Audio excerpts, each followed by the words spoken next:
sending out the signals for the Baltimore Colts. Unitas gives to Amici. The Colts are the world champions. Amici scores. It's amazing, sensational, dramatic, heart-rending, exciting, thrilling finish in the history of college football. California has won the big game. 5 seconds left in the game. Do you believe in miracles? Yes! This is Phil Steele. This is Mike Burnham. This is Wes Durham. This is Mike Ashley. Hi, this is Chuck Foreman, number 44 of the Minnesota Vikings. Woo, mercy, this is handsome Jimmy Vane, the Boogie Woogie Man. This is Coach Fry with Virginia Tech Football, and you are listening to Big Dog Sports Talk. Are you ready to rock? Are you ready to roll? Okay, let's do it. You're in the doghouse with Rick Watson on Big Dog Sports Talk, presented by Pulaski County Sports and Entertainment. Join us in the Family Fencing Studios and chime in on the McClellan Chiropractic chat line. He's keeping cool with help from Little River Heating and Air, but this show is straight fire. And now, the big dog, Rick Watson.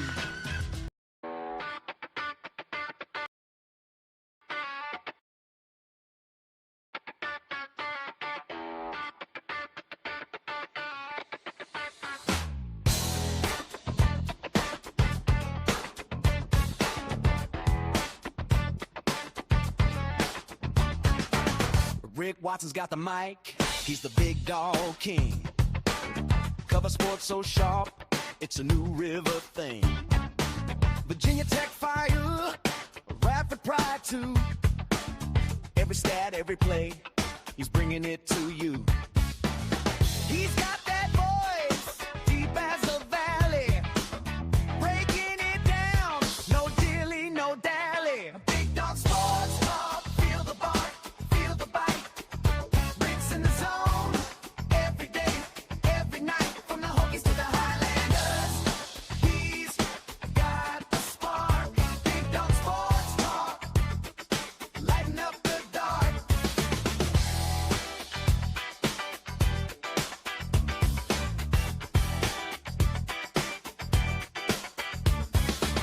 He's got the scoop, faster than a sprint. Calling plays like a coach, every word's a hint. From the courts to the fields, the stories unfold. Rick's play-by-play, worth its weight in gold.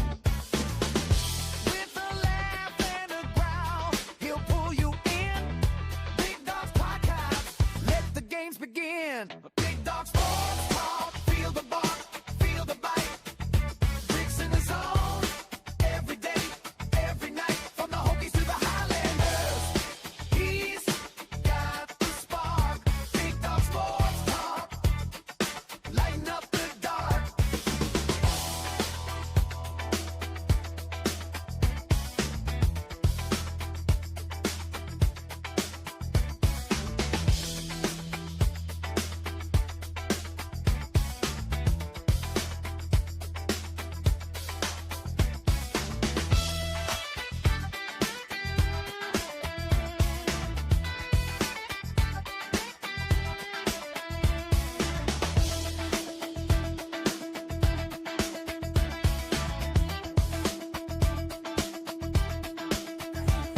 Hey, good morning, everybody. Greetings.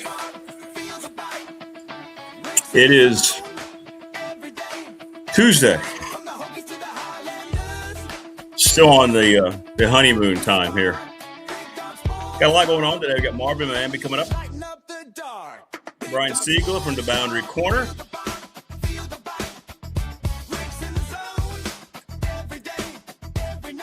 And Mike Burnham.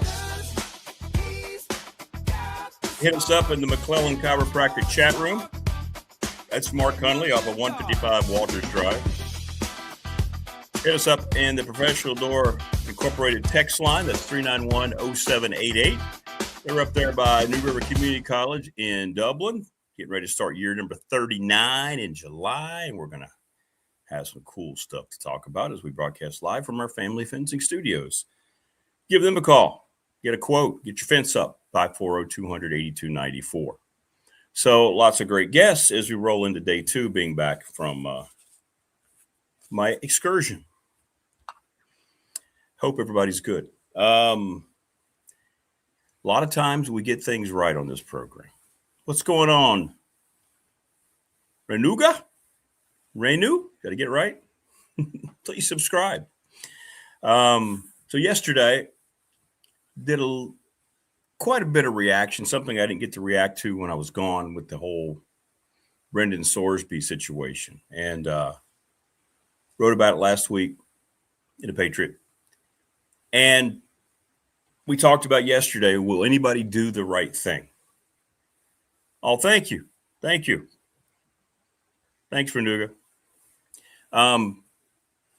Will anybody do the right thing? Will anybody finally be an adult in the room? And sure enough, guess who the adult in the room ironically ended up being?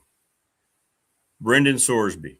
Because Brendan Sorsby said that he is no longer going to be a participant on the Texas Tech football team. How about that? It was very, very interesting to see it all come down the way that it did. But Sorsby is out. This whole thing went to a huge head yesterday as we were getting off the air. I guess about a half hour between 9:30 and 10 o'clock. It said we found out that the Big 12 as a conference decided to go and sue Texas Tech. And I think that got them reeling a little bit. And I'm sure they may have gotten some wind of it on Sunday. But a loss. Sorsby, I guess, reaffirmed his status Sunday night. Ross Dellinger has a good piece about it from Yahoo Sports. There's not a lot of great sports writers anymore. Not a lot of things that's done without an agenda. But there were a lot of folks involved in this, and Texas Tech finally going to be able to shed themselves of a problem. As this happened late yesterday, as Dellinger writes, again, you can read this article on Yahoo Sports. We always give credit here. Along with a lot of the NCAA Division I conference commissioners, ahead of their annual 3-day meetings, along with Brett Yormark, the Big 12 commissioner, the Sorsby situation ended as with the threat of the lawsuit. Sorsby is going to enter the supplemental draft. He will not get taken in the supplemental draft. But after the Big 12 suit, this thing kind of came out of left field, to be honest with you, for Texas Tech. And Sorsby has decided that he's no longer going to be eligible to play college football. He's taking himself out of the game. Things kept mounting as the day went on against Sorsby's plans to play. There were attorney generals from Kansas and Utah getting involved. This whole thing just became so nasty. What's up, Chris Lester? Good to see you, brother. And his decision to apply for the NFL supplemental draft ends one of the most gripping and one-sided fiascos in the modern history of college athletics. Dellinger said it just right. A 4-month affair that began with the NCAA investigation earlier this spring. And now Sorsby says he's done. He thanked all the support at Texas Tech. And his decision came 24 hours after they got word about the lawsuit. So, common sense. I'm going to write about it this week, I think. We've been looking for common sense in sports all the way down the line for a long time now. And this is finally something that's happened that has common sense. And maybe now, maybe that will supply common sense elsewhere. I don't know. But we don't get much of it right now in college athletics. This is a good thing. Sorsby's got a lot of issues to work out personally. As Coach Elmo said yesterday and said it well, I mean, it is an acute addiction, gambling. And it can lead to a lot of horrible things, a lot of decisions in life if you lose money. I mean, there's so many stories of folks taking their own lives because they've lost everything. You don't want Sorsby to go down that road. He does not belong playing football in any way, shape, or form. And it just needed to go away. He needed to immediately say, I'm out, instead of trying to act like he was entitled at first. But sometimes the decisions come when there's no other options. And I think that's what Sorsby ran into. He did, Chris. All he had to do, correct. All he had to do is just say, you know what? I need to get fixed. This is what I've done. And, this isn't just on Texas Tech. What happened to Cincinnati? They knew what was going on. Indiana knew what was going on. This was before Signetti. So it's not all on Texas Tech, although their brass looks really, really bad. Really, really bad. I am Morris from the Tar Heel, Ball Diamond in Chapel Hill to Schwab Field in Omaha. Us college baseball fans need alcohol to stay up that late. And maybe even more Adderall. Go Heels and ACC. BDST is a lot, people. We are. And we have a Japanese viewer. Hey, how are you? Good morning. I hope that's not dirty stuff. I don't know whether it is or not. Thank you. Thank you. We love you. Please subscribe. We have one other Japanese subscriber, by the way. We do. So anyway, your thoughts on the Sorsby situation? It's kind of like this big relief, man.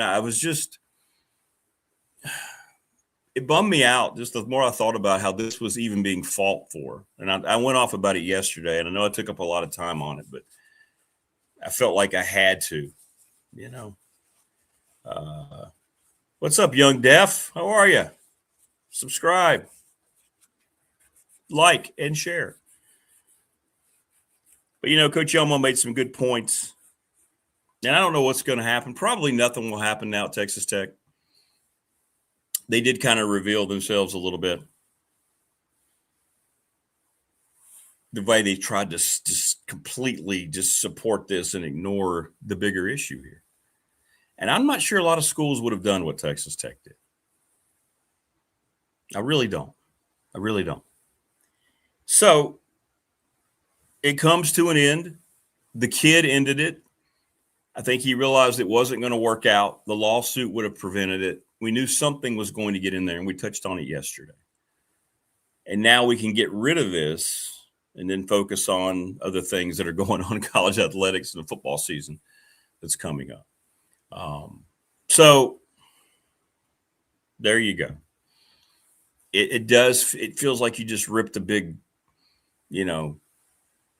burden right off your shoulders a little bit. Even if you're not directly involved in Texas Tech, if we love college football, which we do, obviously, all of us, it just feels, thank goodness.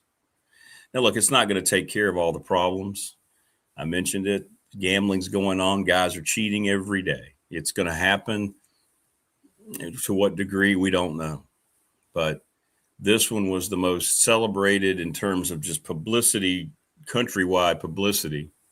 Celebrated is not the right word, but, it got the most publicity of all of it because he made so much money. And Texas Tech has initially said yesterday they're not going to take the money away that he's received, which is interesting.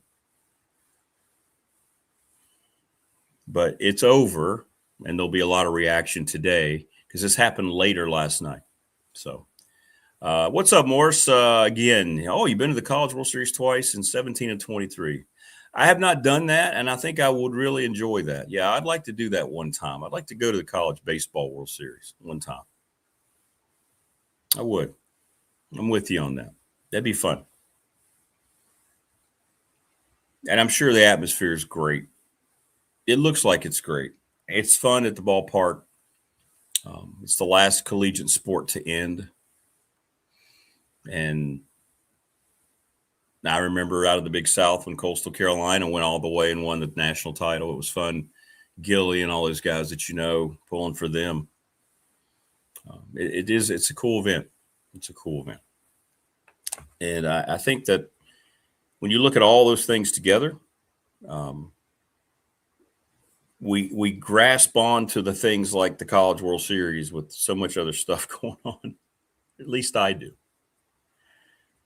We appreciate it more than more than ever. Tech, let's see here. Make sure I get all this right. So,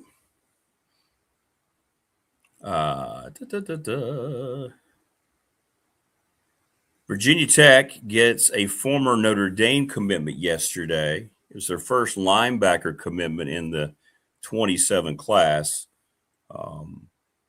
Amari Irvin. Now, Amari Irvin was committed to Notre Dame, and they landed another. So they've got 2 5-star linebackers coming in now. And I guess they told Irvin that he could look elsewhere, and it's cool that the first place he looked was James Franklin in Virginia Tech. To me, I think that says a lot. And you don't know if any of these guys are going to stick with their commitment. You don't know if they're going to develop. But I think this shows you how far the reputation of Franklin has come for this kid to be told by Notre Dame, look, we got a guy who we didn't think we were going to get that we wanted. And this is the kind of thing that goes on. And the first place, I don't know if it was the first place, but he ended up committing, giving a verbal to James Franklin. So that's good news. And I think even if we take out everything about the if he'll end up being on the field and being a good player, I think that shows you the status of where Franklin has brought this thing in a short amount of time. So I think that's good. That's good. It's Omaha signature event. Midwestern people are the best. I'll tell you, when I was in Nebraska watching Tech, me and Richie Davis, BDST legal counsel, he took me out 2000. What year was that, Richie? It was Tyrod. Is that 2004? If Richie's here. Is that right? Anyway. I think it was. It was a Saturday night game. Tyrod was the best player on the field. Nebraska fans, they were better that year. They were trying to come back. I believe it was the second game of that series, right? All right, Tech fan, what year was it that Tyrod beat the pass down the sideline?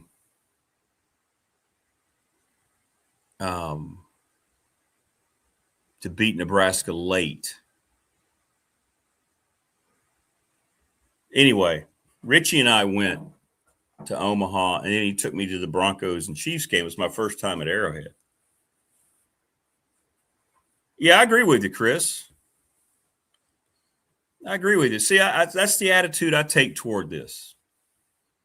Notre Dame did not expect to get the 5-star kid. He committed yesterday. That gives them 2. They were full, and they told the kid, look,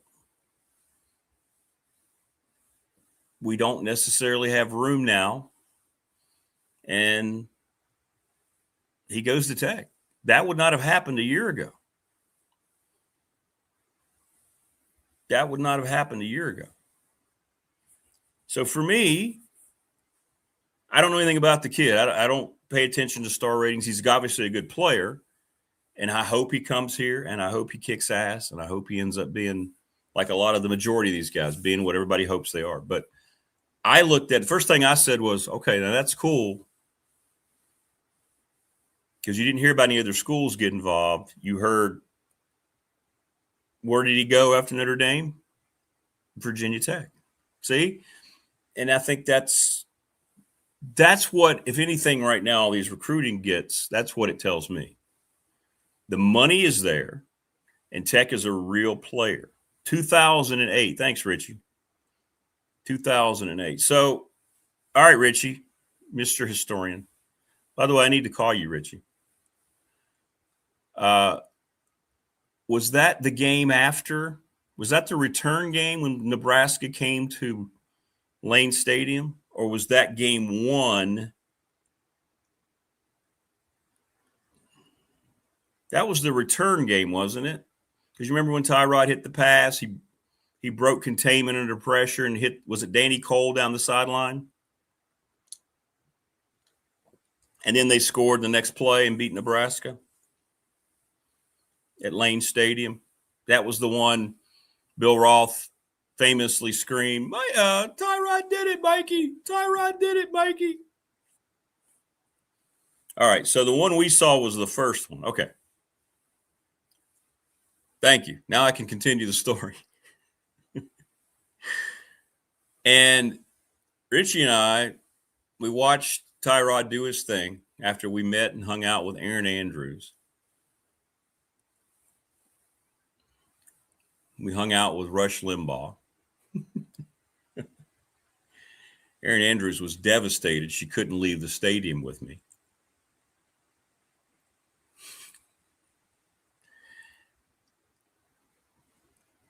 And I'll have to show those pictures sometime. And Richie and I, Tech had won, and we were all like, wow, that was cool, man, what Tyrod had done.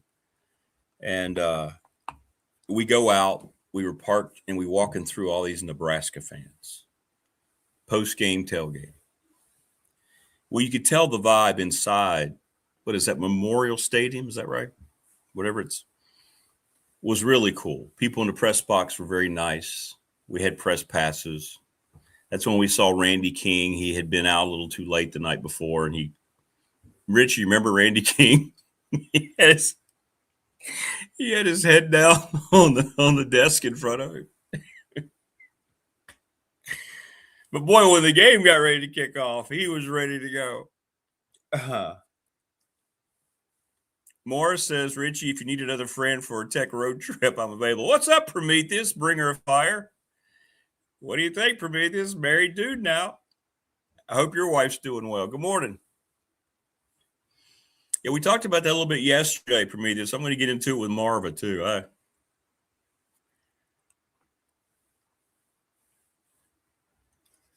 We're going to talk about Wimby a little bit. But anyway, we walked through the crowd, and they were the most respectful, and I think Richie would back me up on this, complimentary fans. They just lost a tough game. They wanted that game badly to help them continue some momentum. They were trying to come back a little bit post Tom Osborne, which is not an easy act to follow, one of the greatest coaches ever. And Tech stole that game, and all they did was talk to us about Frank Beamer, Tyrod, and how they wish they could bring a program like that back into Lincoln. They offered us drinks, food, and we had to get, is that down the road? We had to get across the country to go watch the Chiefs Broncos the next morning. In Arrowhead. And I just remember those fans. It wasn't one negative word. There wasn't anybody trying to be negative toward Virginia Tech. They were just like, that's a very good football team. That's a program we wish we had. And I'll never forget that. I'll never forget that. And it was really cool. Really cool. And for Tech to go in there on a Saturday night, I think that place holds 90,000? I don't know. 95,000? As loud as they are. I think that was a nationally televised game, pretty sure. And take their best shots and then find a way to win it in the fourth. It was beyond the peak maybe of Frank Beamer's program, but it was still consistently really good. Top 10 ass, top 15 ass. It shows you what Virginia Tech was and what it could be again. Thanks, Prometheus. So that was a great night, a great experience as a sports dude to experience a fan base like that. And I don't think it's unlike Virginia Tech fans, to be honest with you. I think Virginia Tech fans, they talked about how great they are. I mean, you're coming off of struggling situation. What do you do against a team like Wofford? You put 62,000 inside that stadium at 11 a.m.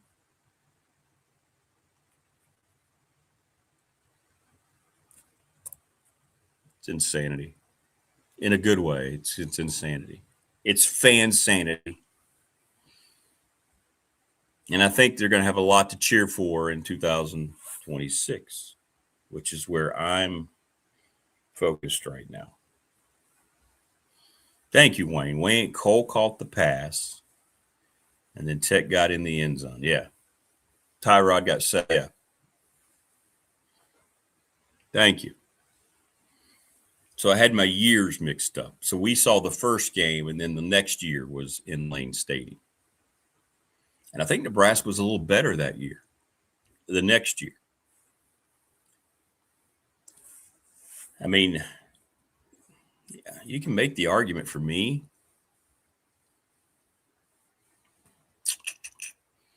Somebody asked me the other day, who's your all-time Virginia Tech football players? Going through eras, Cyrus Lawrence. I loved Cyrus Lawrence growing up. Used to go over and watch him with my dad and my uncle. Old number 45. Everybody remember Cyrus Lawrence? Roscoe Coles.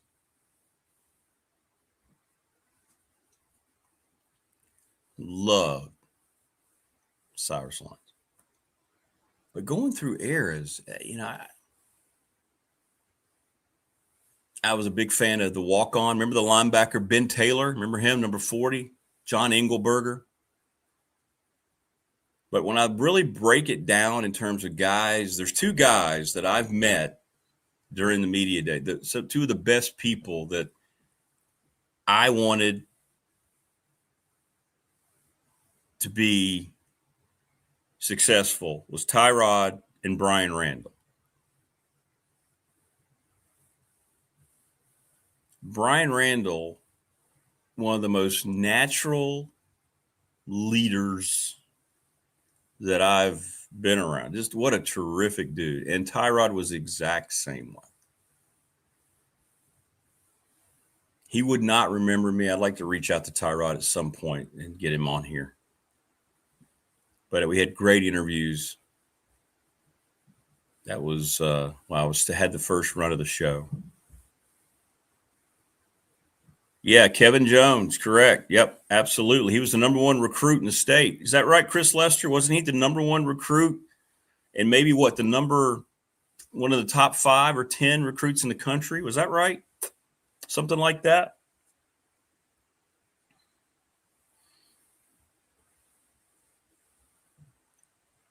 Somebody remind me. He was up there, right? Kevin was up there. Yeah, there we go. Number one recruit in the country. I thought that was the case now. And you know what? He number one recruit in Pennsylvania. Okay, thanks, Chris. Thanks, Wayne. You know what? He lived up to it, man, and he's done a lot since then. That's a lot. He was really good. David Wilson.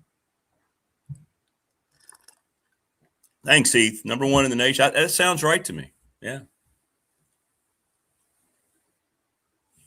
I love David Wilson. David Wilson set the single season rushing record, if I'm not mistaken. Am I just making that up? Wasn't that like 1,600 yards? David Wilson. Loved. Oh, Lord. He could fly.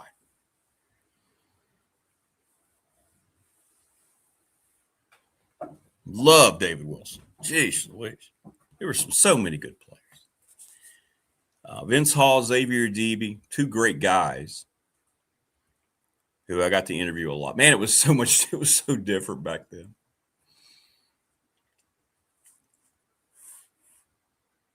And there haven't been any better since.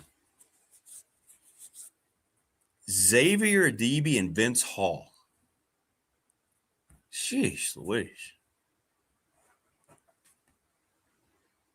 I mean, come on, man. Bud Foster. Jeez Louise. Just unbelievable players. 1,709. I was close. How about that, Wayne? Until the Gator Bowl. That's right, Anthony, when they beat your Cards. Hearing good things about your Cardinals, though, man. People like your team coming up. Reaching out to Phil Steele here soon to get him back on the show. Was David Wilson the one who caught a live rabbit on the field? Did he? Probably. Kevin Jones was a great football player and better person. Yeah, you know what? Got to meet him a couple times. For a guy who has much height and pressure, he was very well grounded. 100%, Chris. He was. And I think about all these players we're talking about right now. Can you imagine the pay-for-play era? And how long would they have stayed? We talk about that a lot with the White Song with Michael Vick. And I don't have any hesitation. If you have a guy like Sorsby, who's ruined his entire football future by gambling, who allegedly made upwards of $6 million, Brendan Sorsby, can you imagine Mike Vick after that first season, that redshirt freshman season? Can you imagine? It would have been $10 million, right? I said that to somebody about 2 months ago, and they said, "No, that's crazy." Now they're like, "You know what? I think you're right." Right? USC, Florida State, Michigan, Ohio State, they would have come in and they would have went, "All right, what's it going to take? Here's what we're offering."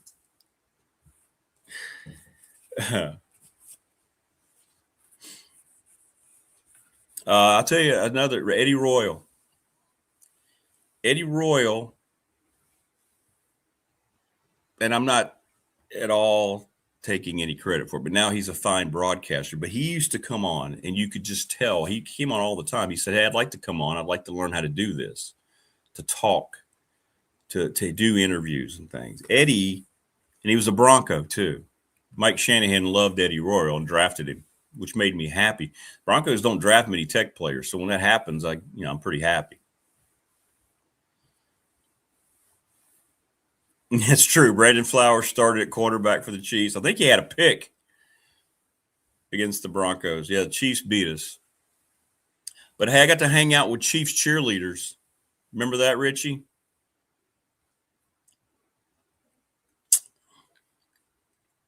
Oh, I better be quiet. I just got married.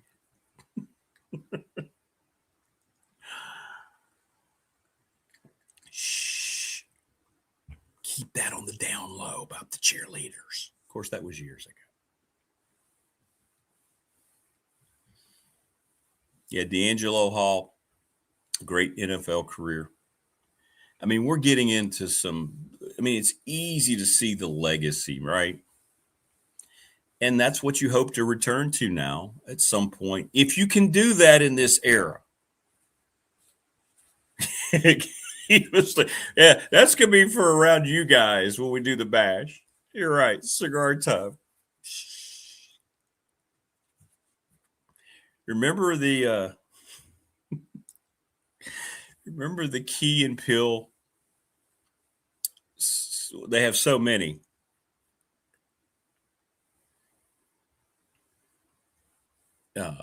Skits that are memorable. Remember the one when they were both afraid of their wives and they didn't want to say the bitch word too loud? So good. So good. That's kind of what I just did with the whole Chiefs cheerleaders thing.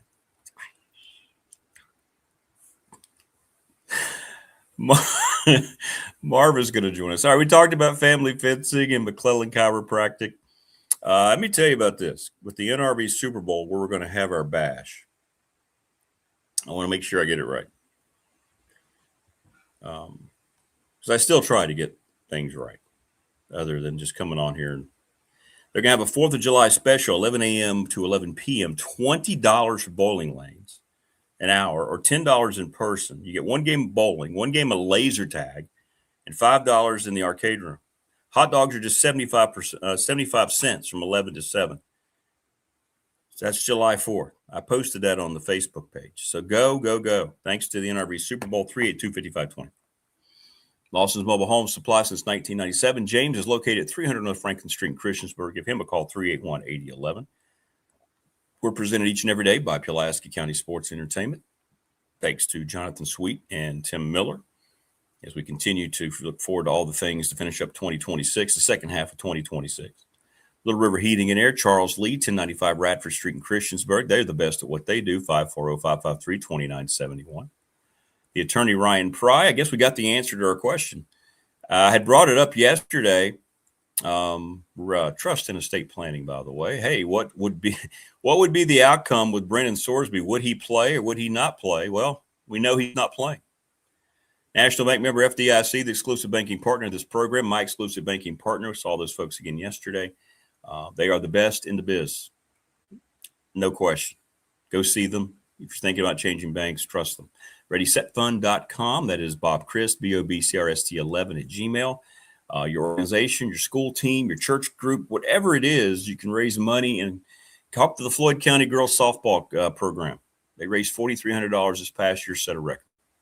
Sundown Electric is one of the most reputable businesses in our area down in Elliston. Nothing but 5-star reviews. They keep the costs down. They have some of the most critically acclaimed work around your home and your area that you can find. Check them out and give them a call today. Thanks to the Smith Brothers. Family Fencing, by the way. Get them out and do their thing. And Professional Door Incorporated, that's Travis Williams. Can't wait to talk about all the cool stuff we're going to be doing to help them celebrate 39 years in business. Jeez Louise. And, of course, Mark Hunley at McClellan Chiropractic. Macho Harris. Yeah, I like Macho too, Tebow. Macho was a good kid too. I can say kid now that I'm getting older. I know he's older now, but he's a good player. He was a good dude. Macho was a good dude. He had a really good sense of humor. Prometheus says, I talked to Ryan Williams last year, and he said Tech hasn't reached out to him since his left. That sucks. Why? He feels disrespected. Of course, his knees cost him an NFL career, right?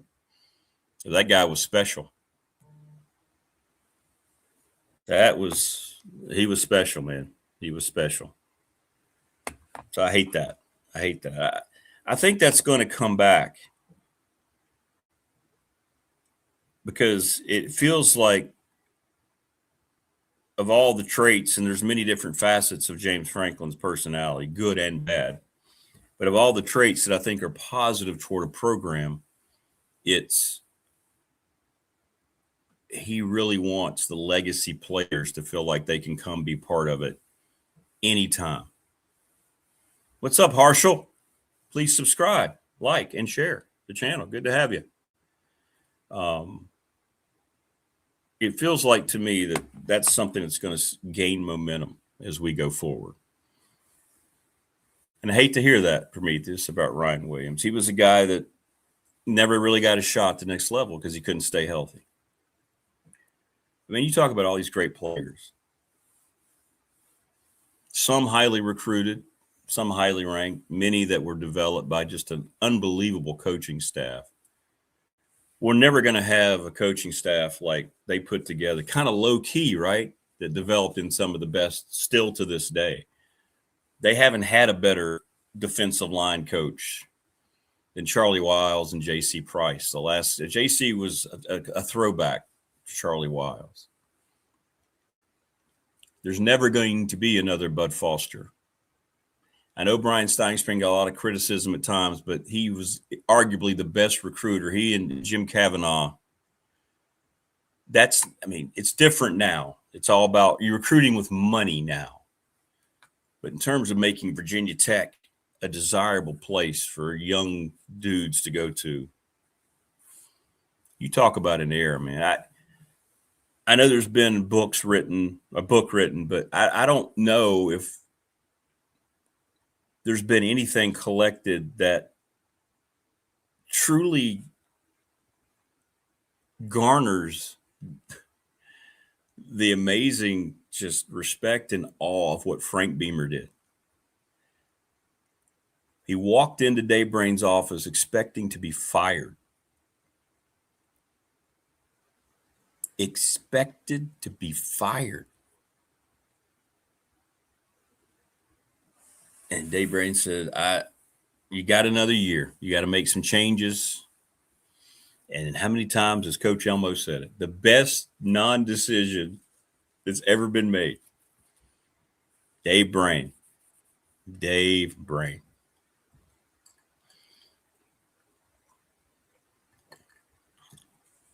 And the rest, as they say, and the rest is history. And that's the rest of the story. Paul Harvey, right? Sorry. Thank you, everybody, on the Professional Door text line. A little over a weekend. Being married again is great. It's cool. Thank you. Yes, Emerald Island, go. It's an uncrowded beach. Go early in June. All sorts of age groups. Wonderful places to eat. The beaches are clean. The resorts are clean. I'm telling you, we had a great time. Pricing's fair. Every day, you know how you go and you go to places and you get jabbed about, oh, you want to rent some chairs, some umbrellas. Just here, sign them out every day. You can sign out your chairs and your umbrellas. I'm like, really? Yeah, it's part of your what you paid for. Wow. It's part of what we paid for. Yes, have some. I think I will. I will take that free chair and that free umbrella.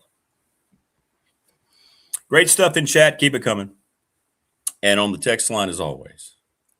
Joining us now on the program, there she is.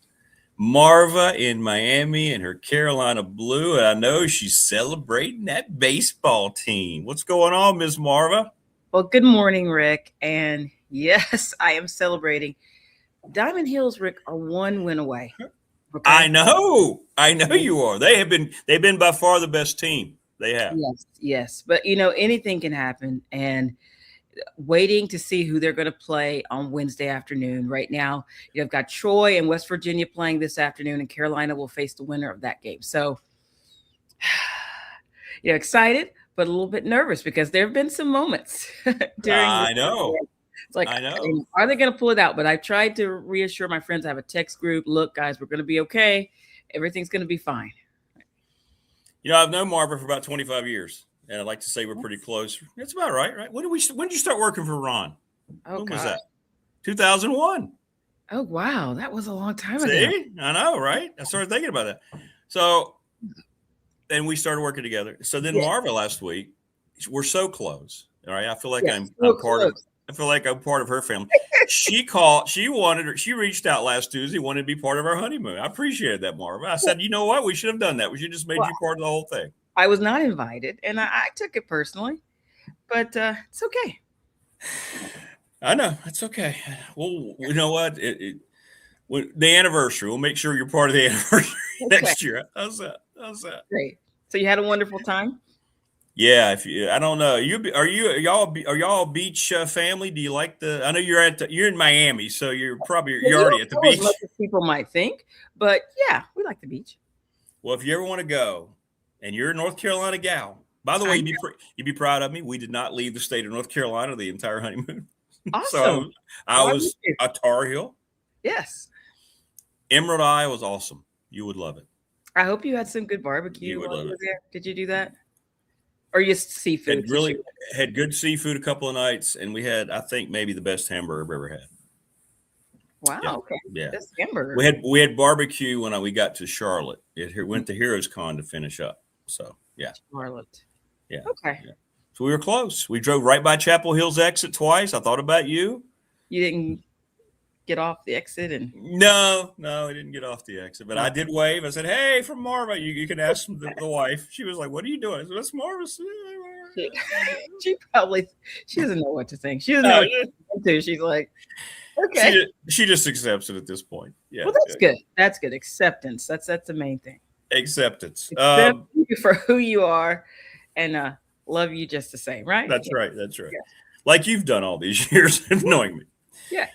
But I think you're going to win this thing, Marvin. I think you're going to have a national championship. I really do. But you just don't want to get too high, right? You want to keep your emotions in check. But yeah, it's been great. And I haven't even been able to watch every game because like last week, my daughter had her dress rehearsal and recital for dance, their big culmination of the end of the year and all these classes. Yeah. And so I wasn't able to watch everything. And so some things I volunteered. So I was a backstage mom there. So I could like take out my phone and just see how things were going and see how my friends were texting about things. So that was good. Sometimes it's kind of nerve-wracking to do it that way. But yeah, it's just been wonderful. And the team is great. I really believe in the team. I'm excited. I know Carolina can do this. But you've got it. Like I said, you can't get too high, Rick. I know. It's baseball. I know. Anything can happen. But you've already beaten West Virginia. I just feel like it probably will be them. Maybe not. But either way, I think you're good to go. And then they'd have to beat you twice, right? Yeah, because you haven't lost. No, you're just not losing. You're just not losing. I lost. Yeah. So it's like your emotions are so up and down and watching everything that's happening. And that last game was tied with West Virginia for a long time. And then it was yeah, sort of late in the game, Carolina broke wide open, and I was just like, yes, we can do this. But again, keeping it, you don't want to get too high, Rick. I know everybody will be watching, and I hope I will be. Yeah, absolutely, I will be. Fans on the show, but you've got to watch and you got to go for Carolina. Oh, I'm pulling for them. I'm pulling for the ACC, right? So if Carolina faces West Virginia again, I know you're not going to be pulling for those Mountaineers. So I'm pulling for your heels. I am. Yes. Now this will be their first one, right? If they win it, yes, number one. Well, that makes it even more special. Yeah, it'd be very special. So good group. Excited, hoping for the best. I know you watched the NBA Finals. Yes. Oh my gosh, Rick, we talked about. And you'd be proud of me. You actually watched the games. I'm not going to become a Knicks fan, but I really like the way the Knicks play the game. Mm-hmm. I do too. I love tough dudes no nonsense dudes that kind of go against the trends we've seen. That's made, in my opinion, the league so soft and bad. Mm-hmm. And I got into watch those. I tell you one thing, they're man. Not soft. Jalen Brunson, that kid, woo. He's amazing. And I did not, I admit I listened to the national hype. The national hype was that, New York can't do it with Jalen Brunson. And this is where Wemby's just going to take over. He's going to take over the league, and it's all this stuff. And so I thought they were right. And I was so glad they were wrong. They were wrong. Oh, they were wrong. All right. They were wrong. And the way this Knicks team came out there and the way they fought back, like I was really impressed. That game where they came back from, 24 down. I know. And nobody thought they were going to win. Oh, this game is over. That doesn't happen, right? Yeah. It had not happened. They were in finals. And so I was watching, and I was so tired that night, Rick. I thought about going to bed at halftime. But my daughter was actually up watching with me. And I said, Cairo, I'm going to watch the third quarter and see how they come out in the third quarter. If they have life in the third quarter, then I'll stay in with the duration. If they come out and they're flat, then I'll go to bed. And they came out and they were battling. And so I was so glad I stayed up and watched the whole thing, even though I was to bed so late that night. It was crazy, but it was worth it. It was worth it because it was good basketball. It was fun. It was good basketball. The NBA does change. So anytime, they get to the playoffs, it does change because people talk about the league soft and all this stuff. It changes. The level of defense changes. I mean, we saw some pretty rough fouls there on both sides in the finals. And I was kind of upset. I thought, Wemby was getting away with some stuff where he should have maybe faced some more, flagrant and all this stuff. But whatever, it didn't matter because it did not stop the Knicks. They were not intimidated, and it was a fun series. So I enjoyed that, and I would like to see what happens next. What happens going forward in the next season, because so many people thought, well, the East is weak. New York's not going to be able to do this. A lot of people didn't even think they were going to make it to the finals, and I'm very impressed. I'm very impressed with Jalen Brunson and Carl Towns, and it was. Good series. Well-coached team. 53 years between titles. That's crazy to think about. That's a crazy time. because there were so many people, they were not born, and they did this the last Yeah, time. exactly. Like the Knicks, really? They were going to win a title? I mean, that's crazy. I mean, NBA's needed that market to be good for how long now, and they finally got it. They finally got it. So I'm excited, and you have to know, like, the executives are excited, and it was a good finals. So, yay to the Knicks. I'm not like I said, not a Knicks fan. I'm not trying to jump on a bandwagon here because I'm not that type of person, but I was pulling for them. Respect the way they play. And Brunson's a guy that I would take the time to watch again and again. I mean, he's a leader. He's a throwback. He's a throwback. He's a throwback to our era is what he is, Marva. And he's not afraid. He's not afraid.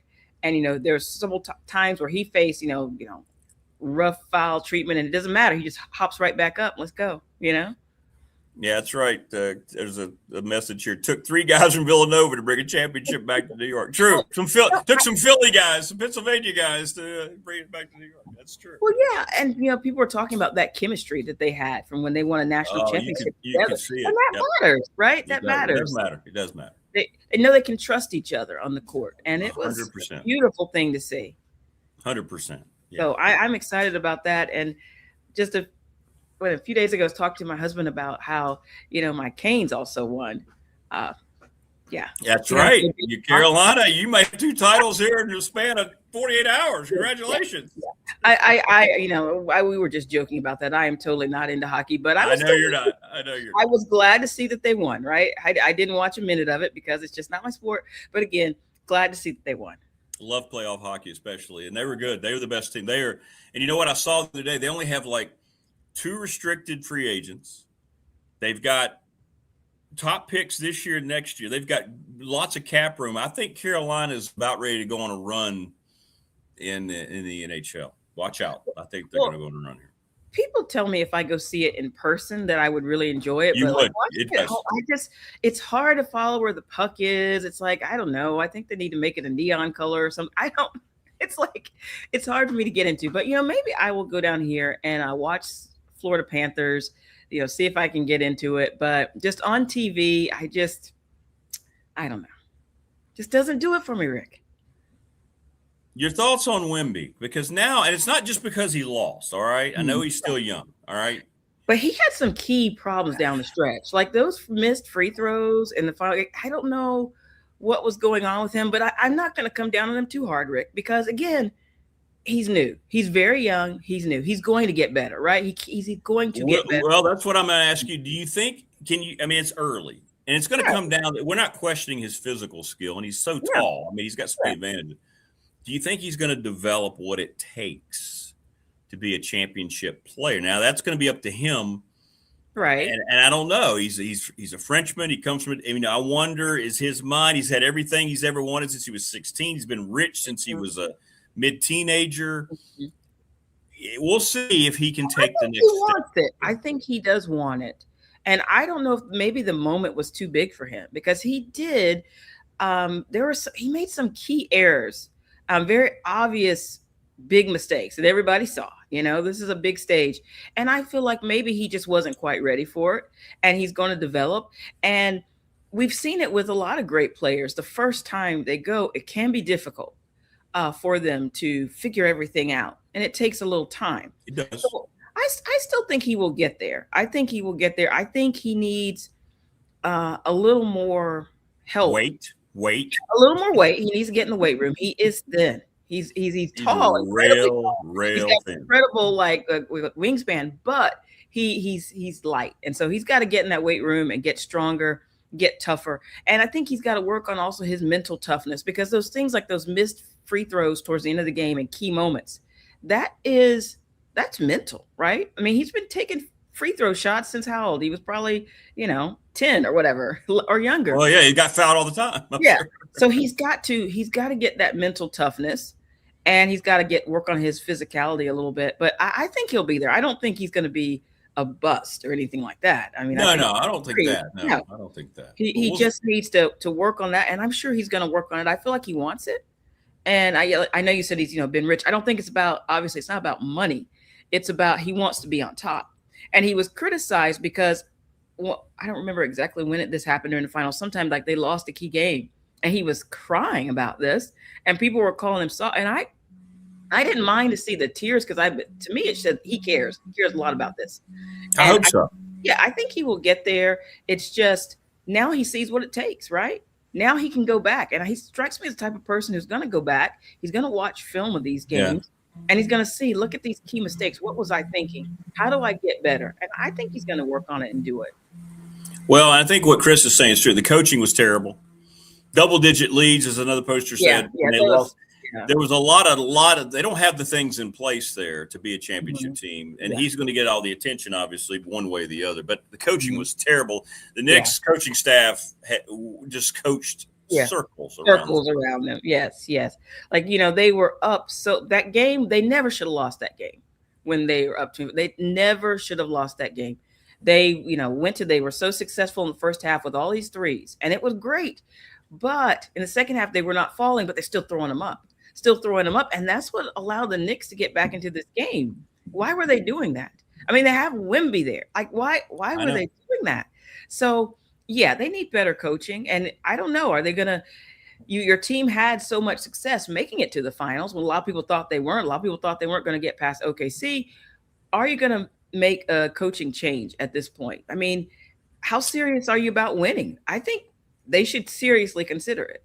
I feel like their coach just was as you said, out-coached. Well, look at your new coach at Carolina, right? Coach Malone. He won a title, couldn't get him back, and then they looked at him and said, well, you're not the guy, and now Carolina's bringing him in. Right, and they got rid of him after the winning a title. So I'm thinking you might be onto something. They might have to go, what are we missing? Afraid to do that. No, they don't care. We'll see what happens there, but I do think he needs better coaching. But I just feel like he's the type of guy who soaks in a lot of stuff. He's going to take this in and he's going to learn from this experience that you can't do that. You can't. Some of the things he did down the stretch, you simply cannot do because they cost you games. And in the end, they cost you a series. They cost you a championship. I'm not putting it all on him because that's not fair, but there were some key errors. And I just think he's a smart guy. I think he will learn from it. Well, we'll see. I keep thinking back, and I know it's a different sport, but all I heard in 1984 when Dan Marino got blown out of the Super Bowl by the 49ers was, he's so great. He's going to get back here many times and win many rings. Well, guess how many times he got back to the Super Bowl? 0. I'm not saying that'll happen to Wemby, but with all the hype, I'm thinking, let's don't assume things here. As Prometheus is talking about with the CBA and the way contracts are structured, man, you can't keep teams together like you used to. Yeah. It's not smart to make these assumptions because, we also know from the history of the NBA, we have some wonderful players who play in the NBA, great players, all-time players who did not get to win a championship. I know he could be in that camp. I mean, I certainly don't wish that on him, but he could be. It happens. And so you can't. That's why when you get in these things, you've got to give it everything you've got. Got to win it. I know. You don't know and that's for really every sport. I mean, that's every sport. You don't know if you're going to get back there again. While your heels got to take care of business. Yes, take care of business tomorrow. Take care of business because an injury could happen. Those big guys, a lot of times they start having problems with their feet and just you never know what's going to happen. So I hope for the best for him. He seems like a nice guy. I know. I hope he can do it, but again, nothing is guaranteed, right? Yao Ming. I'm a Rockets guy, and Yao Ming, of course, had some foot issues growing up. He grew so fast, and Shaq had so much respect. They have a great friendship. They had so many great battles. And he talked about one of the tragedies of his career was watching Yao Ming's feet fail him to where he had to retire in his prime, getting close to his prime. And you hope that's not anything at all. I don't think that'll happen to him. He's built differently, but you never know. You're right. Being 7'5" is 7'5". I mean, It's not easy for those of us who are tall, Rick. So I know you walk around all day with these issues. Yeah. People don't understand. In your 6'3" frame. I know. It's difficult. But yeah, I feel for him, and you're right. He is built differently. He is a thinner guy. He's not as big as those guys. Definitely not as nowhere near as big as Shaq or Yao Ming. And maybe that will be to his advantage. That we there's certain things he can do that they never did because the game has changed, but also because of his body type, has a little bit different style out there. So I do want him to put on some pounds, but not too many. I don't want him to take it to an extreme, but I think that would help him in these like late season battles. if he can make it back there again. Yeah, he's going to have to make his body stronger, and we'll see. We'll see if they can get back and what that organization does. It's going to be very, very interesting. Very, And very he's still a young guy. He got there, but he's still a young guy. So he's he's still growing into the player he's going to be. Right. It's up to his will to win and how great he wants to be at this point, I think, and that's what we're going to find out about. His generation of athlete superstar. How does it parlay itself down the road? We shall see. We shall see. Yeah. I think maybe getting like a key player there with him, like, some sort of a veteran player. 100%. 100%. Who's someone who's been successful, who knows the ropes, who can show him.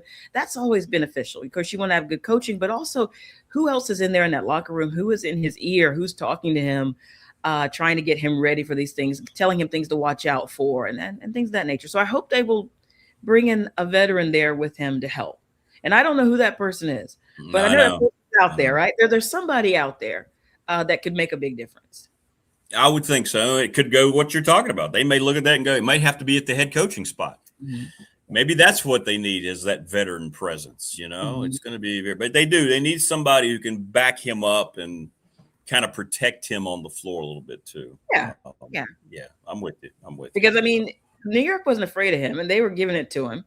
They were not at all. Yeah, not afraid of him. No. So, and people, other teams in the league, they're watching, they saw this, they're going to take that when they go up against him and keep it in mind. And I think he's going to be successful, but whether he gets there again, as you said, who knows? We don't know. An enforcer. An enforcer. They need an enforcer. They do. It's interesting you talk about that because that was something the teams used to have, and you think every one of them. Charles Oakley, and you didn't want to mess with him, right? My Rockets, the years they had Otis Thorpe, he wasn't necessarily an enforcer, but he was that guy that the power forward. Yeah, he was that tough guy. Yeah, and who is kind of protecting the superstar. So the superstar doesn't have to get into this skirmish. Look, you do something, I'm going to be in your face, and I'm going to tell you about it. I'm going to, you need that. Yeah. Don't like it. The NBA doesn't like talk about it. We're a kinder, gentler league, but come on, you play out. You need that person. Right. Exactly. You got to have it. Well, we'll see what happens going forward, and kudos to the Knicks and their fans. Yes, definitely. Yeah. And kudos to you, Marv. It's always great to see your shining, happy face. It always makes me happy. Thank you. And guys, we need you guys. This is game Wednesday, 2:00. I'm with you. I'm going to be sending you texts. I think you got this. I do. I think it's going to be a lot of Carolina Blues celebration, and I think it'll probably happen Wednesday night. Well, I hope so. Now, if not, I can't imagine you going into Thursday. Ooh. Yeah. It's going to be tough. But really, I need the guy. I need all the peeps watching to support, to get behind Carolina. I know I got a lot of Tech fan. Tech. If it were Tech, I would be pulling for Tech. Okay. You would. You're out. Yes, you would. You would be. You think Belichick and what's her name's going to be there? I don't know, but interestingly enough, when Roy Williams was coaching, he often, if Carolina, he would go, he would travel, he would be there. He often would support other sports, not just basketball and not just like football. He would support baseball. He would support some of the women's sports, field hockey, whatever they're doing well. He would support it because he's like Carolina guy through and through. And so I doubt Belichick is doing that, and I'm not going to criticize him for it. I hope he is getting ready for the season. I'm not going to, I don't want him out in Omaha, please. I hope you're getting ready for this season so it will not be another embarrassment like last year. So I'm not going to criticize him for it, Rick, for not being there. You know what my Carolina claim to fame is, don't you? No, what's that? I got to see Roy Williams in his boxer shorts. Should I even ask? True story. That's a true story. How did this happen? Yeah, well, we were playing down at Carolina. And Roy was, always gracious with pregame interviews. He got there a little late because he'd been hanging out with his grandkids. Mm-hmm. And he got there and we were waiting. He goes, oh, my goodness, he come. You know how Roy was. Oh, guys, I'm so sorry. I got held up. Come on up here to my office. Come on up here to the office. I got to get ready. We'll knock it out up here. And then we were like, Neil was with me. We were like, oh, sure. Yeah. Go right to your office. Mm-hmm. So we sat down in the office and he starts changing his clothes. I'm getting the recorder ready. And then we look over, and there go the pants. We're like, hey, Phil, that's pretty cool. And he gets his pants on. He's got his Carolina t-shirt underneath. He sits down. Hey, guys, what's going on? And he does the interview. I'm like, hey, we just got to hang out with Roy Williams in his underwear. That sounds just like him. Just a gracious guy. Gracious guy, wants to help, whatever you guys need for the show. So, yeah. And then they went out and beat us by 30, but that's okay. It's fine. But he was nice to you at the beginning. He was great. Yeah. Roy was great. Good guy. Good guy. He is. He's a good guy. Definitely. Well, good luck. We're pulling for you. I know I'm pulling for you. Thank you. Thank you, guys. I appreciate it. All of you. Again, it's right in the middle of the workday for most people. So, like I said, you can watch online. Nobody has to know. No, just skip out. Just skip out of town. That's right. And just take a half day, right? It's a championship. Come on. I need to be off. That's right. That's right. For Marva. It's Marva. Yeah. It's Marva Day. And everybody will go, oh, okay. All right. Well, then in that case, you're good. So, again, the boss may just say we're shutting down anyway. That's true. Yeah, they might just. Yeah, no doubt. There might be 2 holidays this week, right? Yeah. It might become.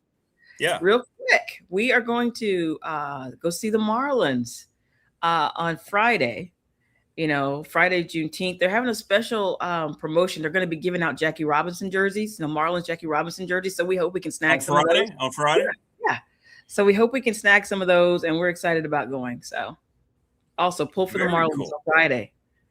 Very cool.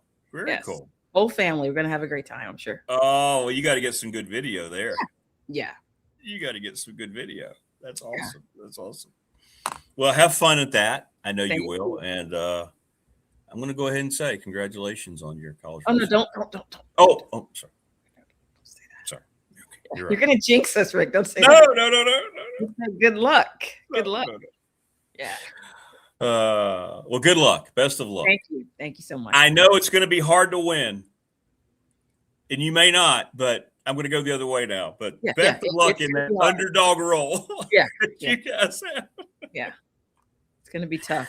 Who knows what's going to happen? Nobody. Well, be good. Have fun. Thank you. You too. All right. My best to the fam. Tell the fam I said hello. My best to the new wife. Thank you. Yeah, it's going good. It's good. It's cool. And I want footage. If you take footage on Friday, I want to see it. Okay, I will. That's cool. Yeah. All right. Be good. You too. See you later. Good to see Marva again.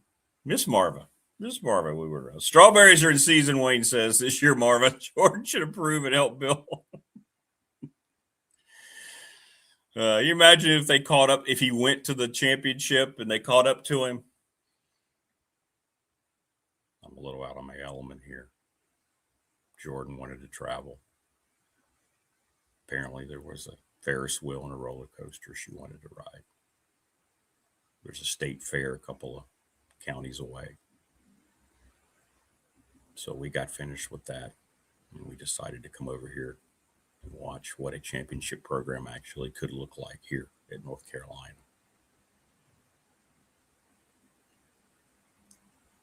I love the smell of strawberries.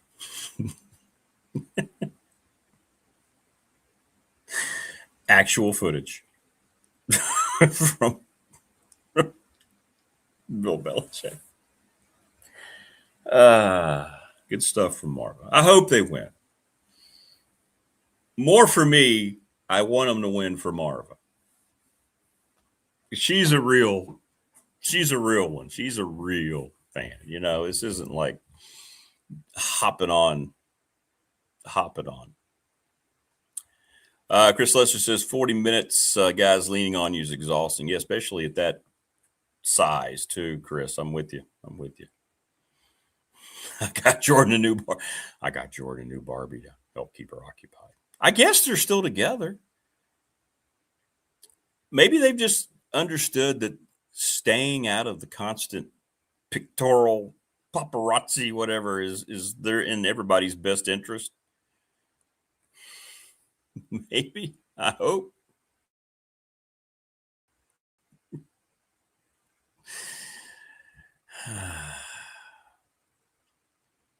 Brian Siegler going to join us here. I'm going to follow up with Brian a little bit about what we talked about. I think, Chris, was it you?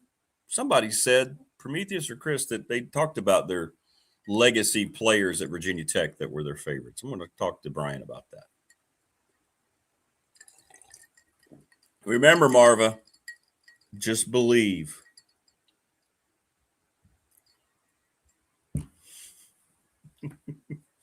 Just believe.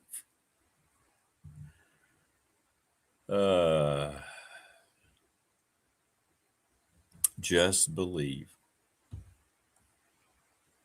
Yeah, enjoy baseball because football is going to be a train wreck. It kind of feels like it. Y'all remind me this week, I got to reach out to Phil Steele. I want to see how in the world he tries to put that magazine together in this day and age. It's done. I did see the release last week. They finally got everything, all the information, and they're hitting the printing press. So it's got to be more of a challenge for that guy every year now going forward. So I want to hear the new process of how he puts together the only college football preview magazine you should spend your money on. You're wasting your money on all this other crap. Just wait for the Phil Steele college football preview, and you'll be good. Oh, okay, cool. Well, we're going to get into that right now. There's that gentleman. He is Brian Siegler from the Boundary Corner podcast. It's been too long since I've been able to talk to Brian. What's going on, brother? Back from the honeymoon, ready to go, brother. Rick, you look refreshed and ready to get at it, man. I am. Back in the married game, as they say. So, yeah. Hey. It's good. Have you been to Emerald Isle? I have not. I'm telling you, man. I need to take a trip. I think if you're if y'all are a beach family, it'd be worth it to go one time, see what you think. Nice. We lean more towards mountains. We're like big mountains, hiking, and all that. I know. We're actually heading down to Gatlinburg this weekend. Gonna hit the Smokies, do some hiking, do a little bit of this, a little bit of that. So it's gonna be fun. Well, that's funny you say. We got back, and it was just like, the beach is great and all that, but it come back in the mountains. It felt like you're going on another vacation coming home because it is. It's right. It's a special vibe. It's a special vibe. It really is. Really is. All right. Well, what's been going on with you? What's going on with the Boundary Corner? Did you guys had a podcast? I think since we last talked. We have not. We're actually. You have not. We're going. We're running this Wednesday. We got a full crew together. Yay! We're going to talk a lot of recruiting. It's going to be a good time. Everyone should show up, celebrate with us a little bit. Virginia Tech is on a very good recruiting run right now. So, the vibes are high. Brent Pry finally got one in the boat with Amari Irvin flipping from Notre Dame. So it's a good time to be a Hokie. Well, he flipped. He was encouraged to flip. But he was. For me, this is my part of it. I'm glad you brought this up.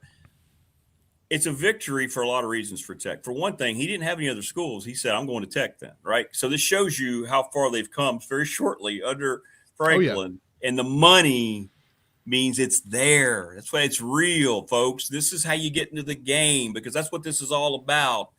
They didn't have the money to pay the other 2 5-stars and him, so Notre Dame was very gracious and said, listen, this isn't going to work. Let's get you back out there. And then, boom, he chooses Tech. It's a huge win for Tech. If it all works out. And I'm a little more wait and see now, especially more than ever on this 27. Everybody gets all excited. I get it. But I don't trust where we are in terms of roster development and all that. But the fact that he immediately said Tech tells me a whole lot about that this is all tangible about the money that's out there that Tech can offer these kids. It's great. And it tells you the type of relationships that they're building with kids. I mean, I think he was committed back in November of last year. So this guy's been in the boat for Notre Dame for a while. But it sounds like they were already having some good conversations along the way and, building that rapport. And, it's nice that Virginia Tech is at the top of the list for a guy that is being, politely pushed out of a class at Notre Dame that, that room just got filled up with, higher caliber players pretty quick. Yeah. And, they handled it the right way. Everything I read, they handled it the right way. Coach Freeman did it the right way, and he was very appreciative, and there was Tech to take him.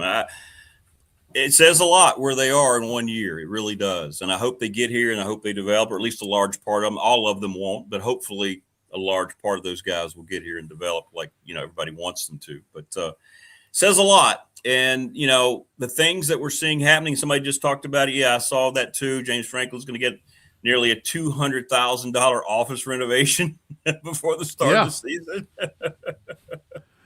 All these little things that he said you have to kind of build up and see, and we'll see. We'll see how it goes. But everything trending, like you said, in the right direction, right? Everything seems to be trending in the good direction. So yeah, you got the new board going up. You got the LEDs going up in the stadium. You got the new coach's office. And when we talk about just the recruiting class in general, I think the big thing, you talked about, you got to develop, you got to make sure that you're hitting on them. You got a higher percentage of hitting when you're getting a lot more blue chip prospects in the building. So yeah, that's going to help. That's going to help big time. Because even if, development doesn't go quite the way you want for a handful of them, you got a whole lot more that it could go the right way. Right. So, when I talk with Sheldon all the time, he's like, blue chip ratio matters, man, because when you look at the teams that are doing it at a high level, I mean, you got, the exception that proves the rule with Indiana, but across the board, if you're playing in the college football playoff, you pretty much have a high blue chip ratio. Yeah. And you got to keep them, and you got a whole senior year of high school left. Nobody's going to stop recruiting them. Yeah. And I'm going to be curious to see how this develops, not just for Tech, but everywhere across the country. How many of these top 10 recruiting classes, and Tech's going to finish in the top 10, clearly. How many of those guys at commitments end up being on the roster 2 years later? I hope somebody does a study at these sites to see. I want to see how this new era, because I don't think it's going to change. There's nobody in charge to run the damn thing. We just saw that with Sorsby until he finally decided, I'm done. I'm not going to do this anymore. They're going to let him play for gambling on the sport, for God's sake. Who's going to stop him? Not only on the sport, on his own team. Where were they at Cincinnati and Indiana? It's like everybody, and the Texas Tech looks like a bunch of morons. I can't believe the way they responded to this. But what about everywhere else? They knew he was doing it there too. It's just, but anyway. Meanwhile, we kind of flushed a basketball year down the toilet because we had a situation from a previous school, and then you got Texas Tech just trying to let it ride. That's right. Yeah, the guard, right? The kid that was coming over from Philly. Temple Heiser. Temple, yeah. He had to pull out because we don't want him anymore. We found out Tech did the right thing. You're right, and they just said, "Oh, we're going to fight this tooth and nail." So what if he gambled on? But anyway. So it's good stuff, and we'll see. I hope they do studies to see how many of these classes hold together over the 2-year haul. That's what I hope we see.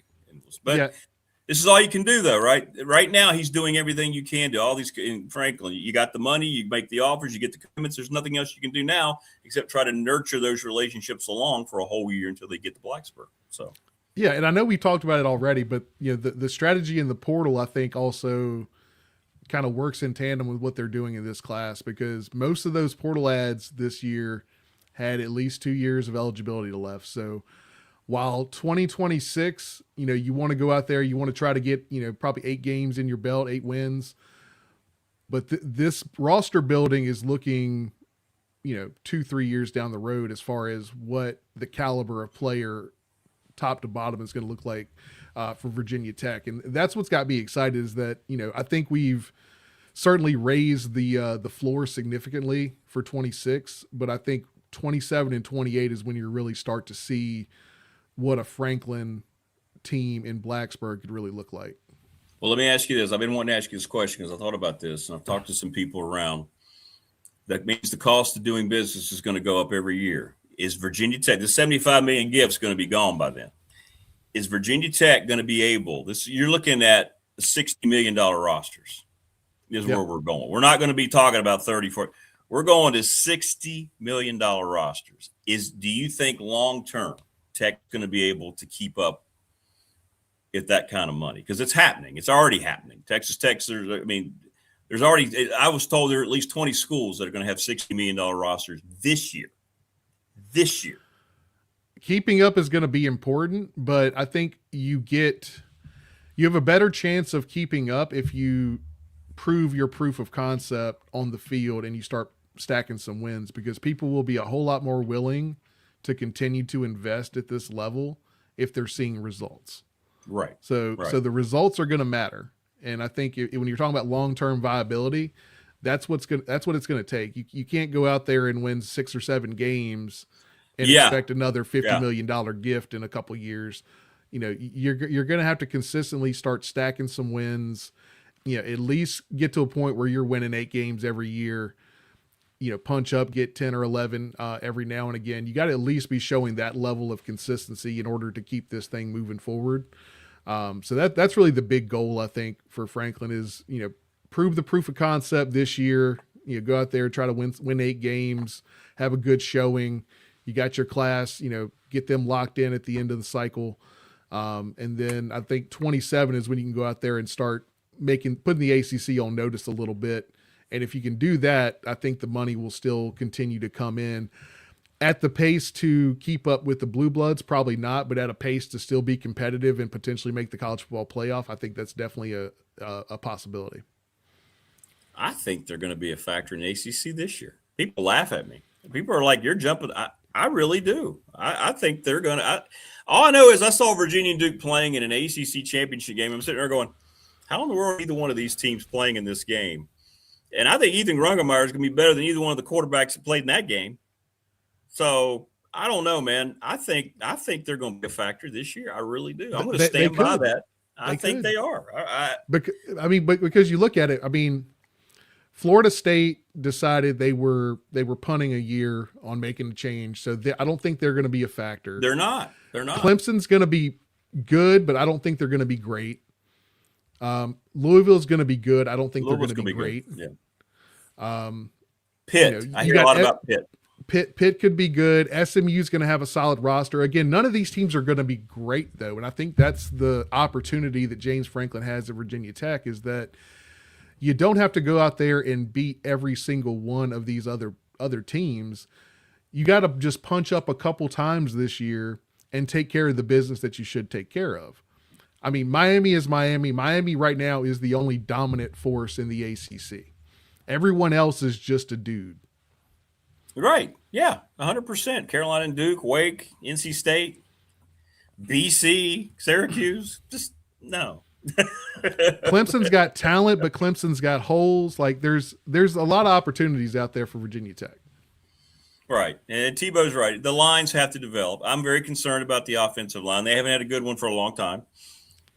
I want to see that develop. Yeah, this one could be better, but unfortunately in the spring they weren't as healthy as they wanted to be. No. Obviously you got Wilder coming in. You got a couple other guys that are coming back healthy now, heading into fall camp. So you got some potential there, but I don't think we feel as confident about that unit as we would like to.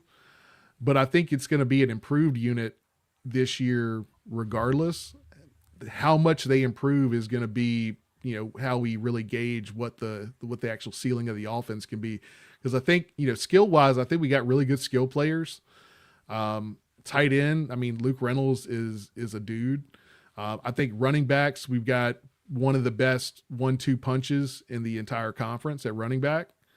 Obviously, you got Grunkemeyer coming over. He showed what he can do last year at Penn State. So it's really, if the offensive line can take a significant step forward, it's really going to be a potential good situation for Virginia Tech to be in, because I think the defense has solved a lot of the problems they had from a depth perspective. So I think they will hold up fine. If the offensive line can do their thing, this could be a pretty good team. I'm excited about the kid out of Duke. I think he's going to be a great weapon for him in a lot of different ways in that offense. I don't know. And like you just hit it on the head for me. I go back to that every time, Brian, what you just said about Grunkemeyer. I watched him do it several times against really, really good team. Now, he struggled against that Iowa defense. Everybody does. Every quarterback does. It's really good. But he rebounded from that, had Indiana on the ropes. We watched him do it in what has been now the best league. They've won the last 3 titles. So he's already done it on the field. We're not guessing about the kind of quarterback he can be. We've already seen the kind of quarterback he can be. And now he's going to be a little further developed. And that's, if you have a good quarterback in college football, you are ahead of the curve. Yep. And let's talk about the continuity. Like, he's still working with the same quarterback coach, still working in a very similar offense to what he had at Penn State. So, you're not going to see, I don't think you're going to see a drop off in terms of his development compared to what you'd have seen at Penn State. The question is, how big of a jump can he take from that year where he got out there, he got thrown into the fire. He showed that he could handle it. How big of a step can he take this year, with a little bit of a new cast of characters at those skill positions outside of Luke Reynolds? Yeah, 100%, 100%. Well, mention to the guys tomorrow that I think Tech's going to be a factor this year, and tell me how many people laugh at me, okay? Let me know. You know what? I don't think it's outside the realm of imagination at this point. I mean, I think it's one of those things where if they can steal a couple that they probably shouldn't win, then all bets are off. You just got to take care of the other business. And I think that's one of the things, even historically, even going back to Beamer, that we've struggled with is that, we'll drop a game or two that we probably should have won, whether it's against an ECU, whether it's against a JMU, whether it's, we'd always have that one game that we look back on. It's like, well, if we'd have taken care of business there, we could have really had something. That NC State game back in 2004. I mean, there's so many instances you can point to in Virginia Tech history where it's like, if you just took care of one or two more things, you really could have put yourself in a different level at the end of the year. Absolutely. Well, that's why we can talk about it now, and you have to wait and watch it unfold as we go forward. But hey, everybody's an expert now. We're all getting our stuff in now, but we'll see. We'll see what it looks like. All right. Well, you guys have a good time tomorrow night. Again, let people know where they can find it. I know it's all over the place, right? It's all over the place. We're going to be live on X and YouTube. Go to YouTube, watch the video. It's fun to watch the video there. Get some comments in. It's at Boundary Corner VT on YouTube. We're at Boundary Corner on X, and we are.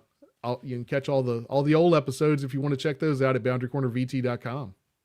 All right. Folks will be watching. I know, brother. Good to have you, man. And take care. We'll talk again next week. Appreciate it, Rick. Always a pleasure. All right, man. All right, brother. Take care. There you go. See you later. Ryan Ziegler from the Boundary Corner Podcast. Good stuff. Good stuff. I know. I'm going to hear about it.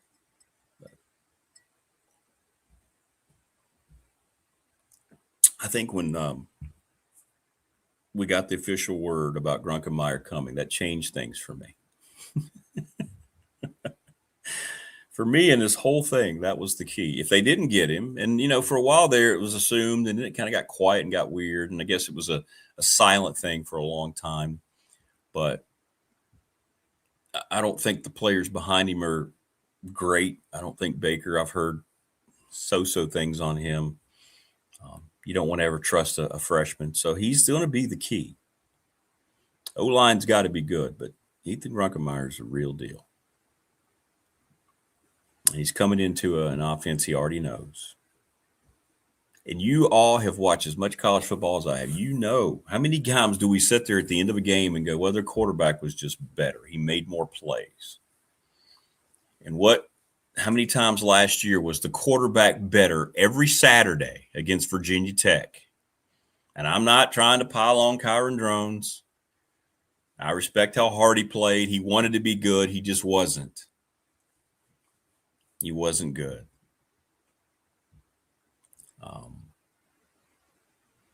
But how many times did we look at quarterbacks and we went, they had no shot?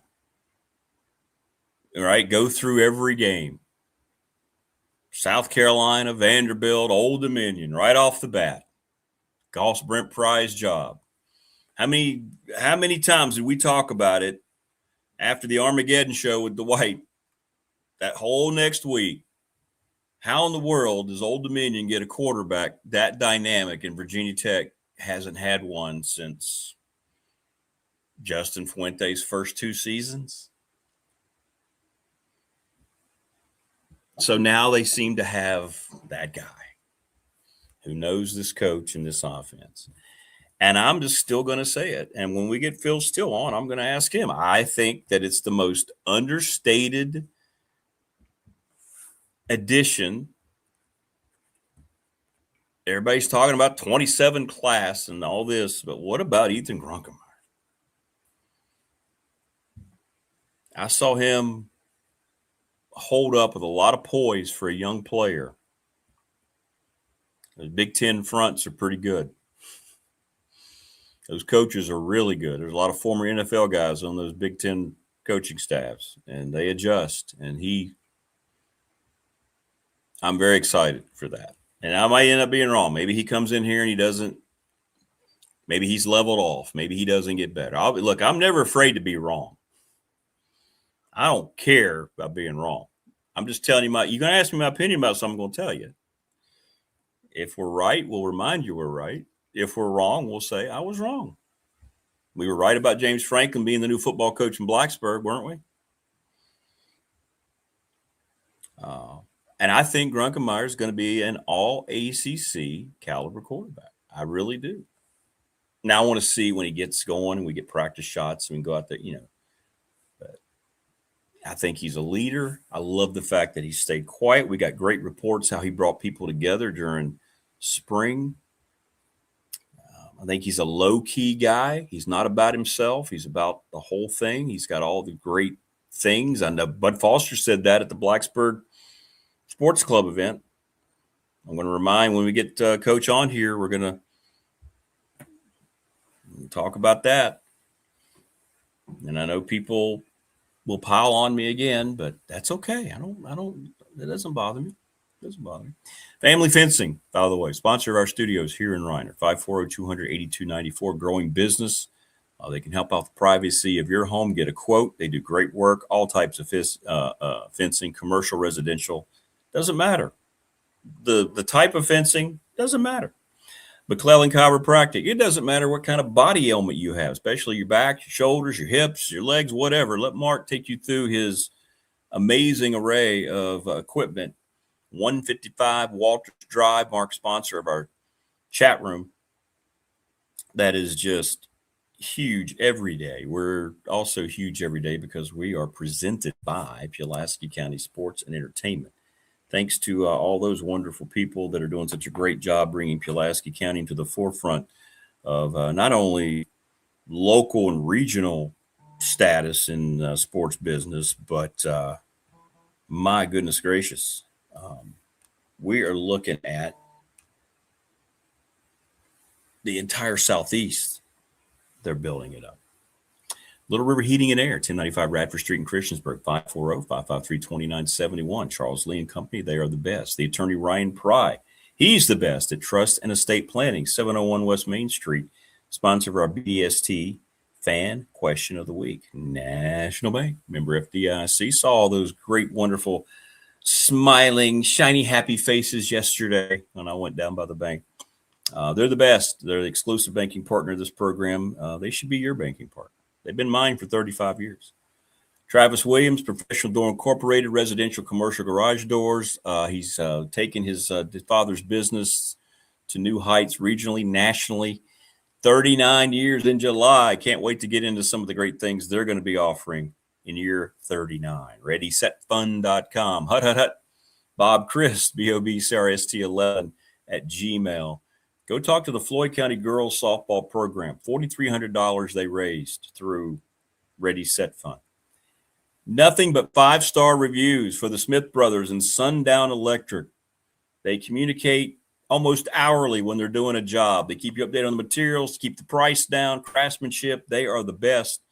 Go by and see those wonderful folks. We've talked about the Super Bowl. They got a great July 4th special coming up. We're going to have our bash there in July. We're going to hone in on a date.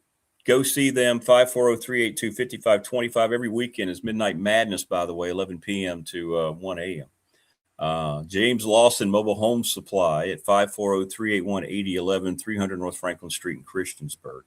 And Top Shelf Apparel, they made these wonderful T-shirts.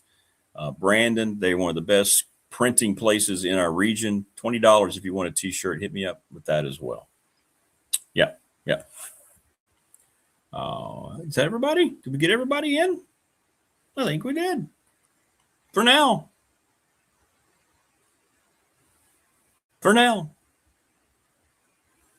Yes, everybody on text, a couple people. Big Dog Pop was going to, I believe, debut Thursday night. Yeah. We'll have more information Wednesday and Thursday show. That is correct. That is going to happen. 100%. That is going to happen. And then all bets are off, and you can get directly involved. You send me your email through the text line. You can put it in chat if you want. I don't care. And you're going to be on screen with us. And we're going to have fun. Talk about everything. Doesn't matter what it is. We're going to talk about it. I'm just going to let it roll, man. Hey, man. Mike Burnip coming up here in just a little bit. Brent Sorsby did the right thing. You know what? When you do a lot of bad things and somebody stands up and does the right thing, you kind of got to give them their credit. And he did that last night. He pulled out of the Texas Tech football program. If you haven't heard, he will not be available to play college football ever again because he's now making the choice.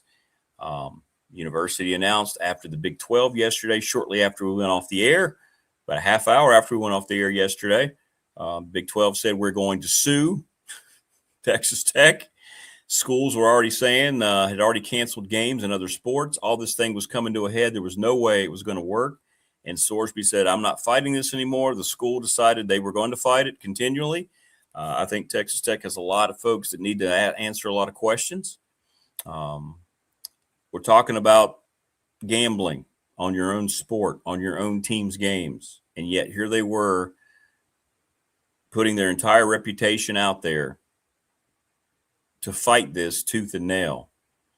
And regardless of what you think of it, and technically they didn't do anything wrong, it tells you where their standards are just a little bit. This is the first school, by the way, on record to put out graphics last year. Hey, we just spent $45 million. Why are we in the college playoff? If you want to be in the college playoff, there's going to be more where that came from. That was literally their graphic. So this is a school that's got bigger fish to fry. That's fine. If they've got the resources, however they handle their business, I don't care. But when it comes down to trying to support a player who gambled on his own sport, you're wrong as wrong can be. The president, the AD, the coach, everybody was wrong. They reacted in the 100% wrong way. What you needed to come out and say is, look, we want him to get better. We support him. We brought him here. But we cannot validate him remaining as part of our athletic department and our football program, considering what he's done. And this wasn't an ambiguous thing ever if he did it, right? Oh, they're doing some evidence digging to see if it's actually going to support. No, this is him saying, oh, yes, I bet several times this is what I was doing every morning before I got out of bed. I did this at Indiana. I did this at Cincinnati's. I'm doing it now. Pretty easy case to solve. It would be a very short Dateline episode. Hey, it's Dateline night. It's about Sorsby. Oh, he's guilty. Okay, well, let's move it on. Flip it. Any Muppet Show reruns on?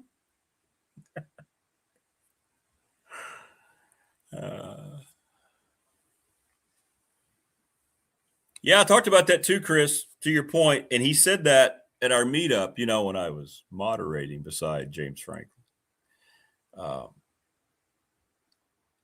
The best way I can say this, he does not like this football team right now. And I mean that in the best way possible. To me, I sat there and I followed up with a question about it. It was refreshing because you hear a lot of knob polishing from coaches this time of year. Right? Yeah, we really came out very impressed. Whatever it might be, you get a lot of coach speak. He got into some of that, and Bud Foster was first. I thought it was very telling what was said and what wasn't said at the Blacksburg Sports Club. You got to find some football players now. They got some guys that look good. He was talking about the defense, Bud was. Coach was like, let's see if they can get them into being football players. James Franklin, his own, I'm going to paraphrase, said, we've got a lot more talent. We saw a lot of good things in spring, but he goes, we're not even close to what we need to become. At any position, at any third of the game. And I thought to me, I'm like, all right, I like that. I like that. It's honest. It's against the grain of what you usually see and hear I'm going to talk about this with Mike coming up. I like it because that means that they're not going to sit back and just go, hey, yeah, we're going to be really good. Let's go into it, just assume this. I think he's got to make sure his coaching staff, and that's a question that I have. Maybe a lot of people don't. I have a lot of questions about the coaching staff. Mainly the two coordinators. I'm not sold on first-time offensive coordinator ever. And Brent Pry got fired from his job. Now, look, everybody's going to say, well, now he can focus on being the coordinator. He was still the coordinator of the defense that never looked any good during the time he was here. And I'm not trying to come down on him, but I'm just saying, show me that your defense is going to work here. Coach Foster made a point about what they were running and about the personnel, and I don't think he thinks it aligns. Now, he's not going to get involved. He's not going to stick his nose in where he doesn't belong. I want to see how this develops on that side of the ball. We'll see how these coaches come together. There's a lot of new ones. There's a lot of potential. Let's see how everything comes together from that standpoint, like it did back in Beamer's heyday. Whenever you've had good teams, you've had to have good coaching staffs with cohesion. And I'm not talking about recruiting. I'm talking about when they're here. Game planning, adjustments, development, depth, TB, everybody talking about, you're right. Let's get it. Let's go. Let's see. But that's what this time of year is for. And that's what we have as fans. This is great conversations that we're having. I love this. I mean, it's like we're not saying one thing is going to happen or this is not going to happen. There's a lot of open possibilities to every season, right? It's a book that hasn't been opened yet. Matter of fact, it hasn't been penned yet. And every chapter, as you get closer, starts to come into clear focus. And then once, practice starts, you kind of get the introduction. All right. And then chapter 1, VMI. And then you just keep going and going and you see what it looks like. And that's what these coaches are doing, right? They're not assuming anything. They're not predicting anything. He was asked directly about, well, he wasn't asked directly. I was asking the questions, but he got into, people ask me all the time about how many wins. He goes, I'm not going to pigeonhole us that way. I don't look at it that way. Another good answer. He said, you know what, Rick?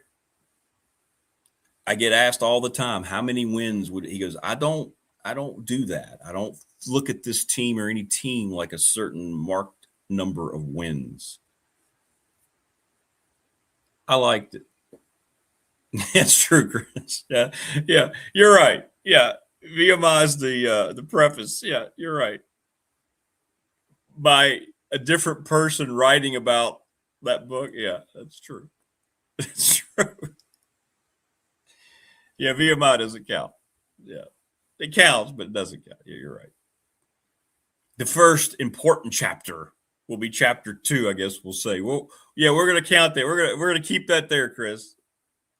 That's the preface. Chapter 1, Old Dominion. Chapter 2, Maryland. And chapter 2 is going to be interesting and exciting. That's the one for me. Chapter 2. Exactly, Tebow. And I think that's what James Franklin was reminding people. Talk is cheap. I'm not up here talking about this team yet. He goes, I don't know what we have. See, I just think that is honest. And I think that's cool. And I think it's refreshing. Now, I don't watch the press conferences across the country from these other coaches. Signetti's the same way. Just saying, you think about it, they were going through their title run. Still, we're not going to see anybody ever do what he's done in Indiana. It's not even, it's insanity what he's done in Indiana. But every week, he wasn't sure his team was what everybody thought they were. He talked about the little things they have to. I mean, And you can tell when they're saying it honestly, and you can tell when coaches are just saying it to get through the press conference. James Franklin's not going to say things just to get through the press conference. Cignetti doesn't say things just to get through the press conference. A lot of coaches do because they don't want to be there, but they take advantage to remind people.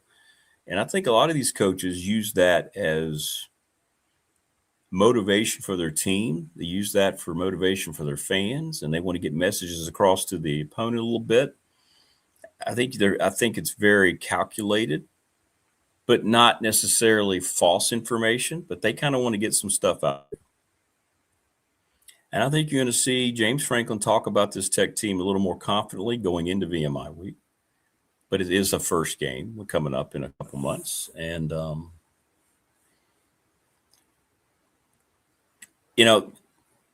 everybody's got the same canvas before a season starts. And there's so much of a mess going on. How do you come out of that, too?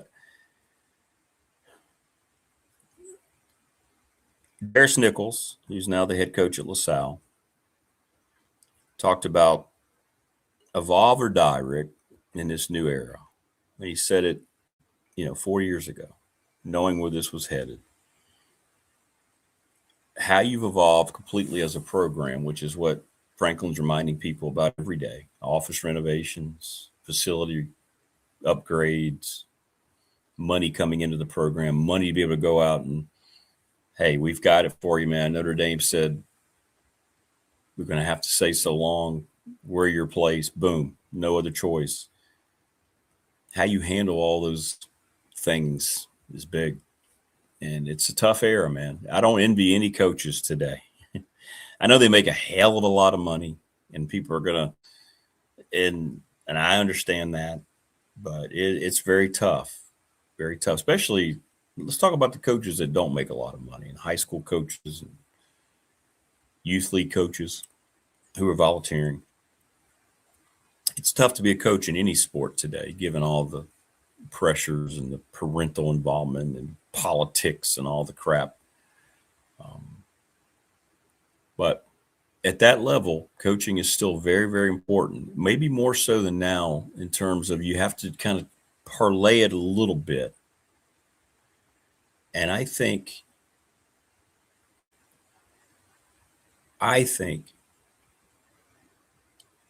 the ones that understand this is now the professional model and can evolve or die into that as a collegiate coach are going to be the ones that consistently rise above this unbelievable, horrible environment we have with all this out of control spending. And it feels like James Franklin has already gotten into that. He's at a blue blood. He's a Big Ten. So he's already gotten acclimated to it. He was in the SEC, but at a place that was just trying to learn how to be a football program again. Vanderbilt used to be good, and they got bad for a lot of years.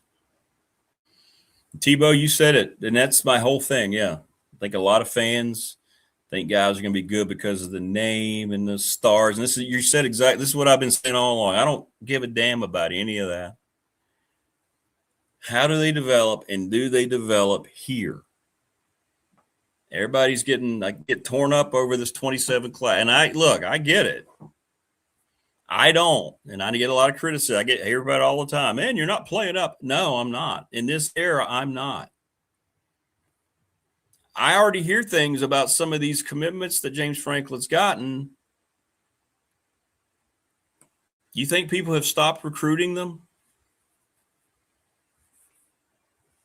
So who gets here?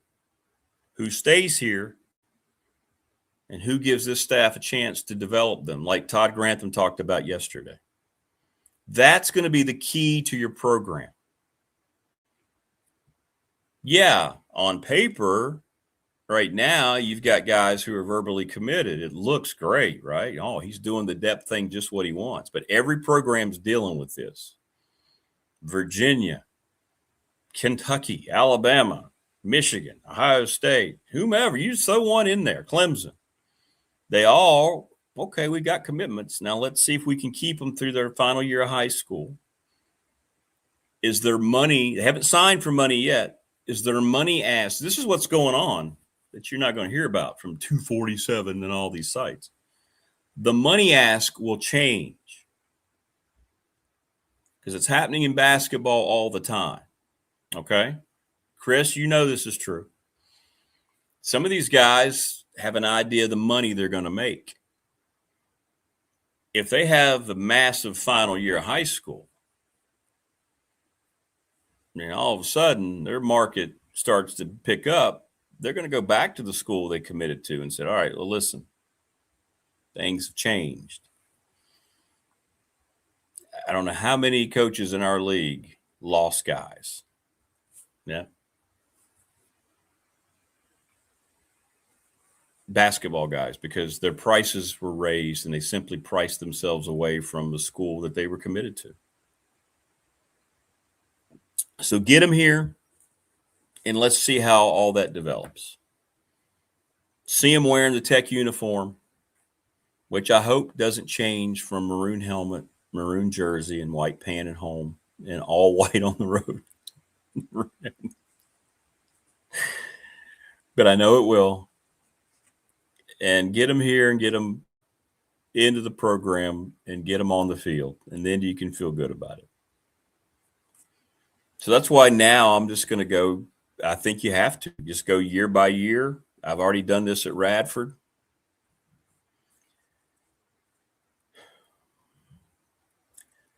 You look at every team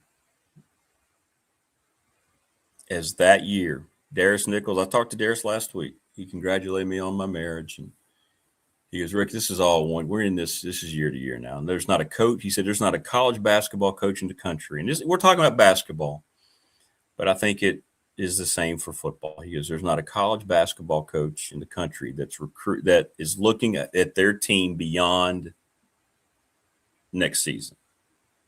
Mike Young has said it how many times? Many. He goes, this is all. We got our 26-27 team we feel good about. This is where we are. And that's it. We worry about 27-28 after. Donnie Lynn said this, didn't he? Head coach at Mount St. Mary's, coming off of an NCAA tournament appearance. And that's why I'm not ever going to be a guy going forward that's going to get like, yeah, look at all these recruits. Get them here. I hope it works out. I do. I hope everybody's right. I hope that would be awesome. But it's year by year, man. The reality of the market, the reality of what's going on, and what people are still trying to get rid of in their minds about the old ways of recruiting don't line up yet. And I said this on the show when we came back in 2020 on the radio. I said, all these sites are going to have to change the way they're going about looking at recruiting with what's happening. And then it was called NIL and meant NIL. You're going to have to look at the portal and look at that as your recruit. And that's what's happened. It's happened exactly the way I talked about it. Now these sites have portal rankings and all that.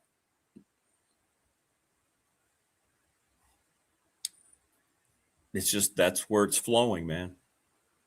And by the way, don't believe any numbers you see on any rosters. Don't believe any of this.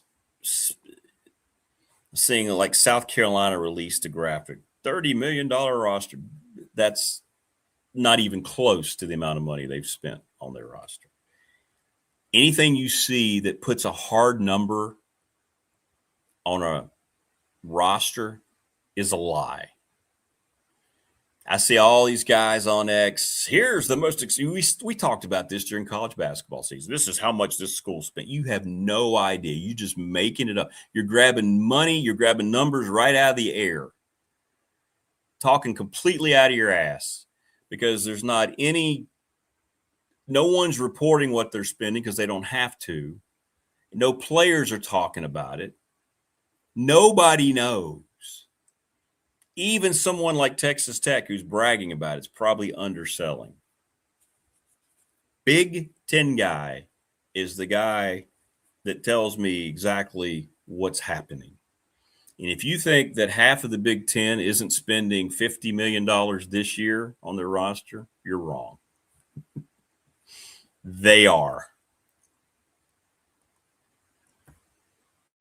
So all these numbers you see and what it's going to take, that's why I asked Brian that question about Tech position going forward. You see all these low ball numbers. This is kind of like when you see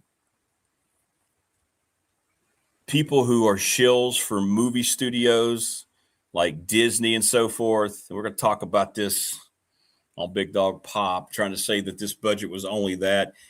They ignore the fact that in the movie theater, you only keep half of the ticket revenue. The rest of it goes to the studio and the theater and all that. Then there's marketing that's usually at $100 to $150 million on top of the budget.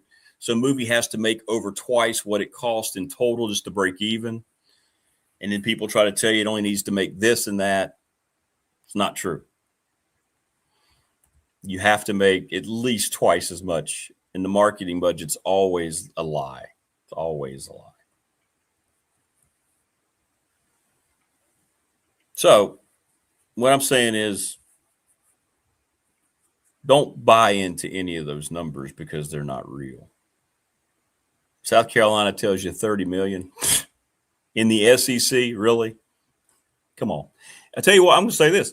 If that were true, if South Carolina's graphic was remotely true, then they're not trying to win. In the SEC, if you're only spending $30 million,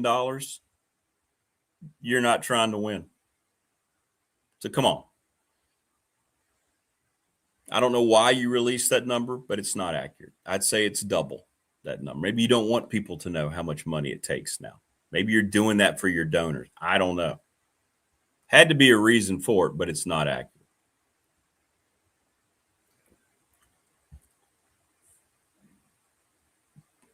Remember, Big Ten guy told me there's going to be 20 $50 million rosters that he knows of in 2026.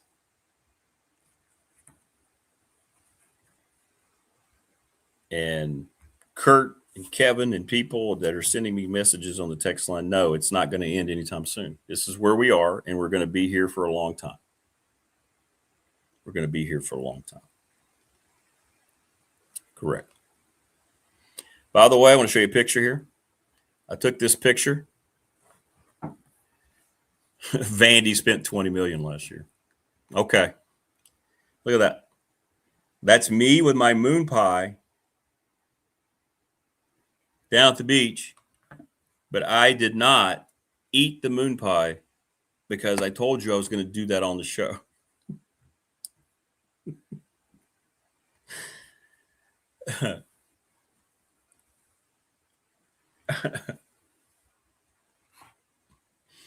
I had one. I said, nope, I'm not going to do that. And I didn't want to buy that one because I guess I can find them anywhere. But they had a moon pie display out, and I decided not to eat it.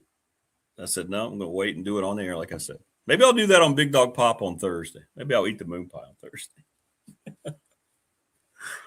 Oh. Yeah, Thursday. That's what we'll do. We'll do that. We'll do that.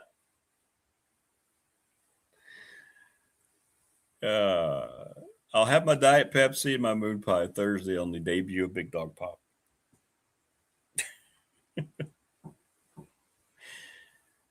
That's what I'm going to do. But it's a great conversation. Good stuff all the way around.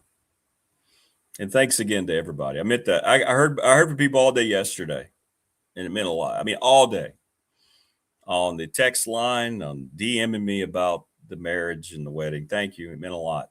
It meant a lot. And we do have a nice family here on the program. And I'm not constantly going to talk about it. You know, I wanted to talk about it yesterday coming off the honeymoon and everything. So I do appreciate it. It meant a lot. No, I did not have any Bigfoot sightings. Not at the beach. Unless he's out there on a surfboard. Yeah. No Bigfoot sightings for previous. By the way, I'm still waiting for the Capturing Bigfoot documentary. We got to get in. We're going to get into that on Thursday too. You don't want to miss Thursday night. All right, joining us now on the program, he is. He is Virginia Tech. He's that guy, Mike Burnip, the Hall of Famer. What's up, number 81? How you doing? What's up here, Rick? How are you? Congratulations. And now you got to rehash it just for a minute with me. Okay, that's fine. I haven't talked to you about it. How was everything?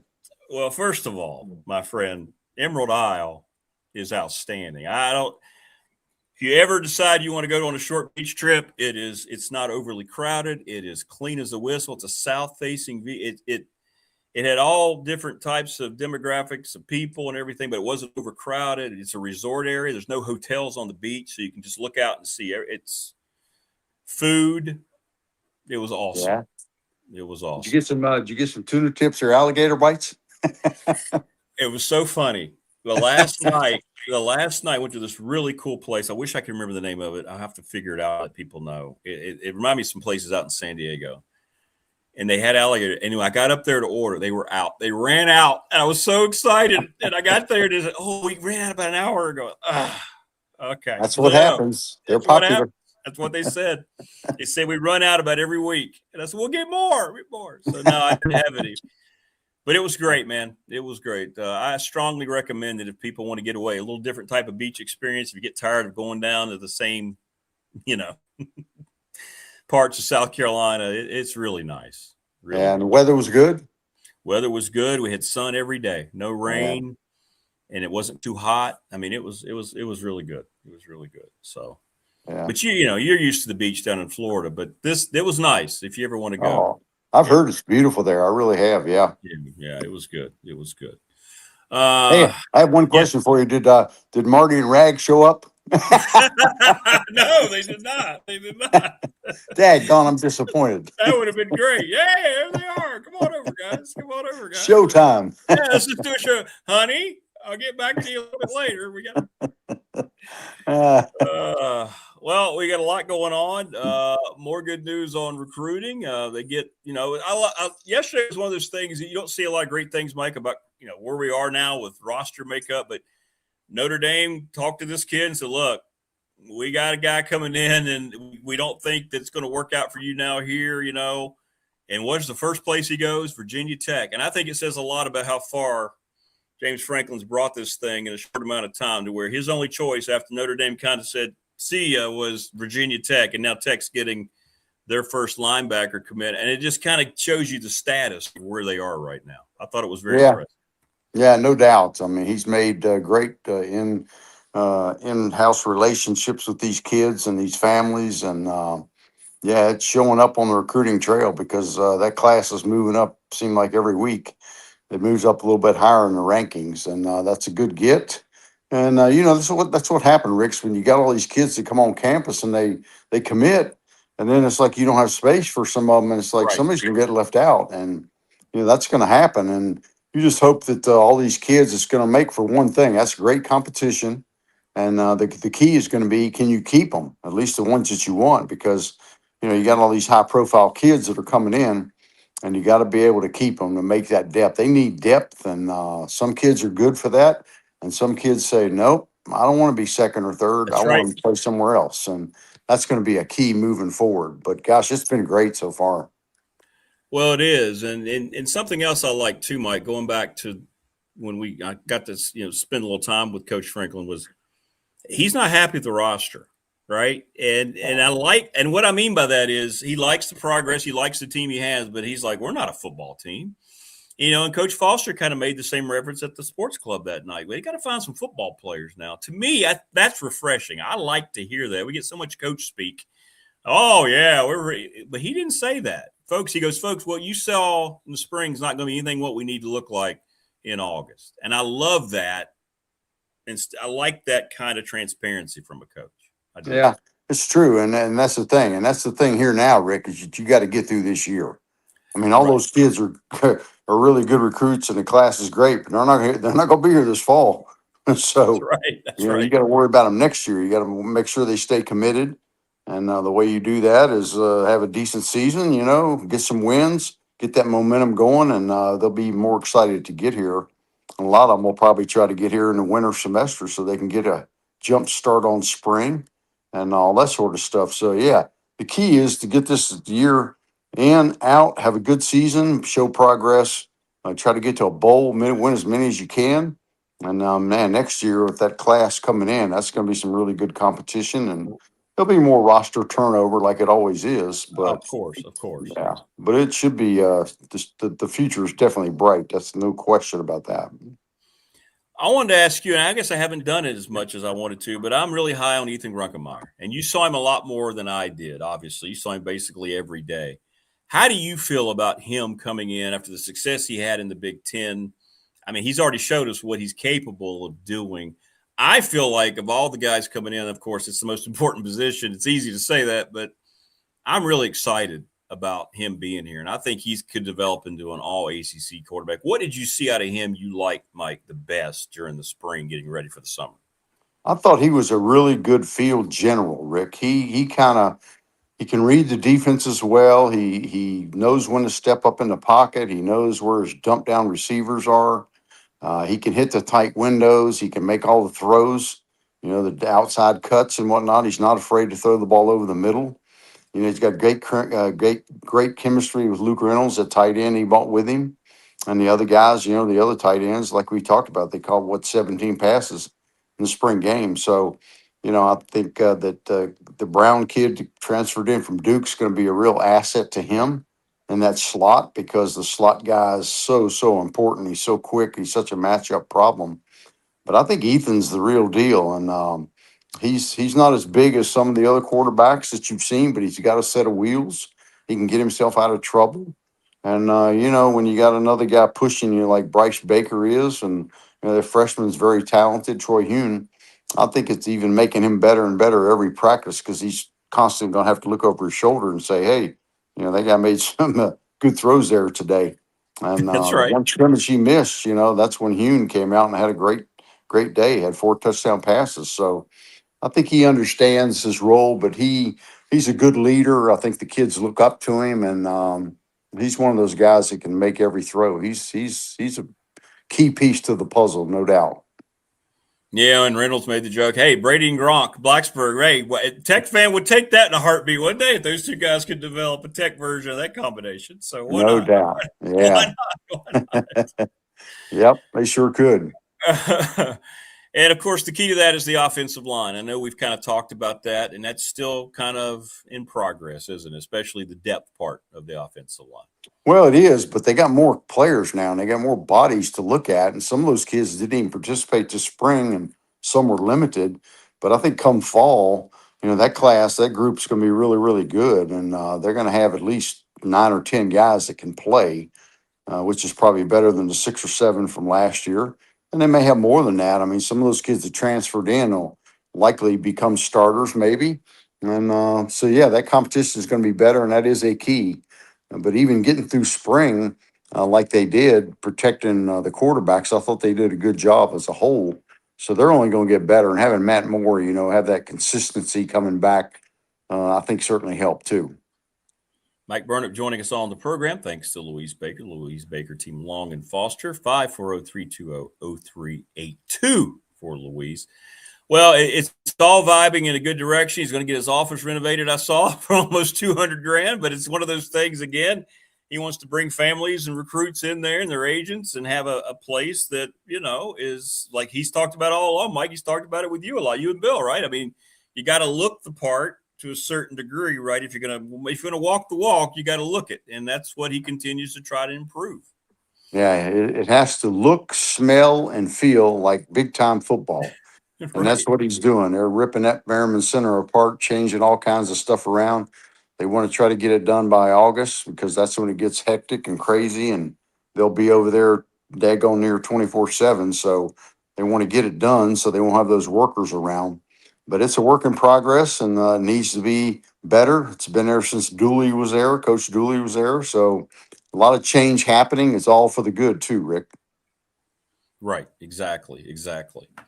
Well, I got to get your take. Of all the people that finally did the right thing, it was the kid who's been in the eye of the storm. Brendan Sorsby last night finally said, I'm done. this is not going to be something I'm going to pursue any longer. He'll go to the supplemental draft. He won't get taken, but I think his football career is over unless he plays in some other league. But your thoughts on how all that went down, Mike? It kind of broke last week when I left for the honeymoon. I wanted to talk to you about it. It's just, I think Texas Tech, their brass looks pretty bad in all this. The guy has admitted everything he's done at every stop, yet they were going to the ends of the earth to defend him. And I wanted to get your take on how you saw that whole Sorsby thing finally come to an end late last night. Yeah. Well, that was going to be a no-win for Texas Tech. There's no way that was ever going to work out. And the dude that cleared him, the judge, I mean, come on, what is that guy thinking? What are we I mean, doing? that is the biggest joke of jokes that they think that you could bet on your team and get away with it.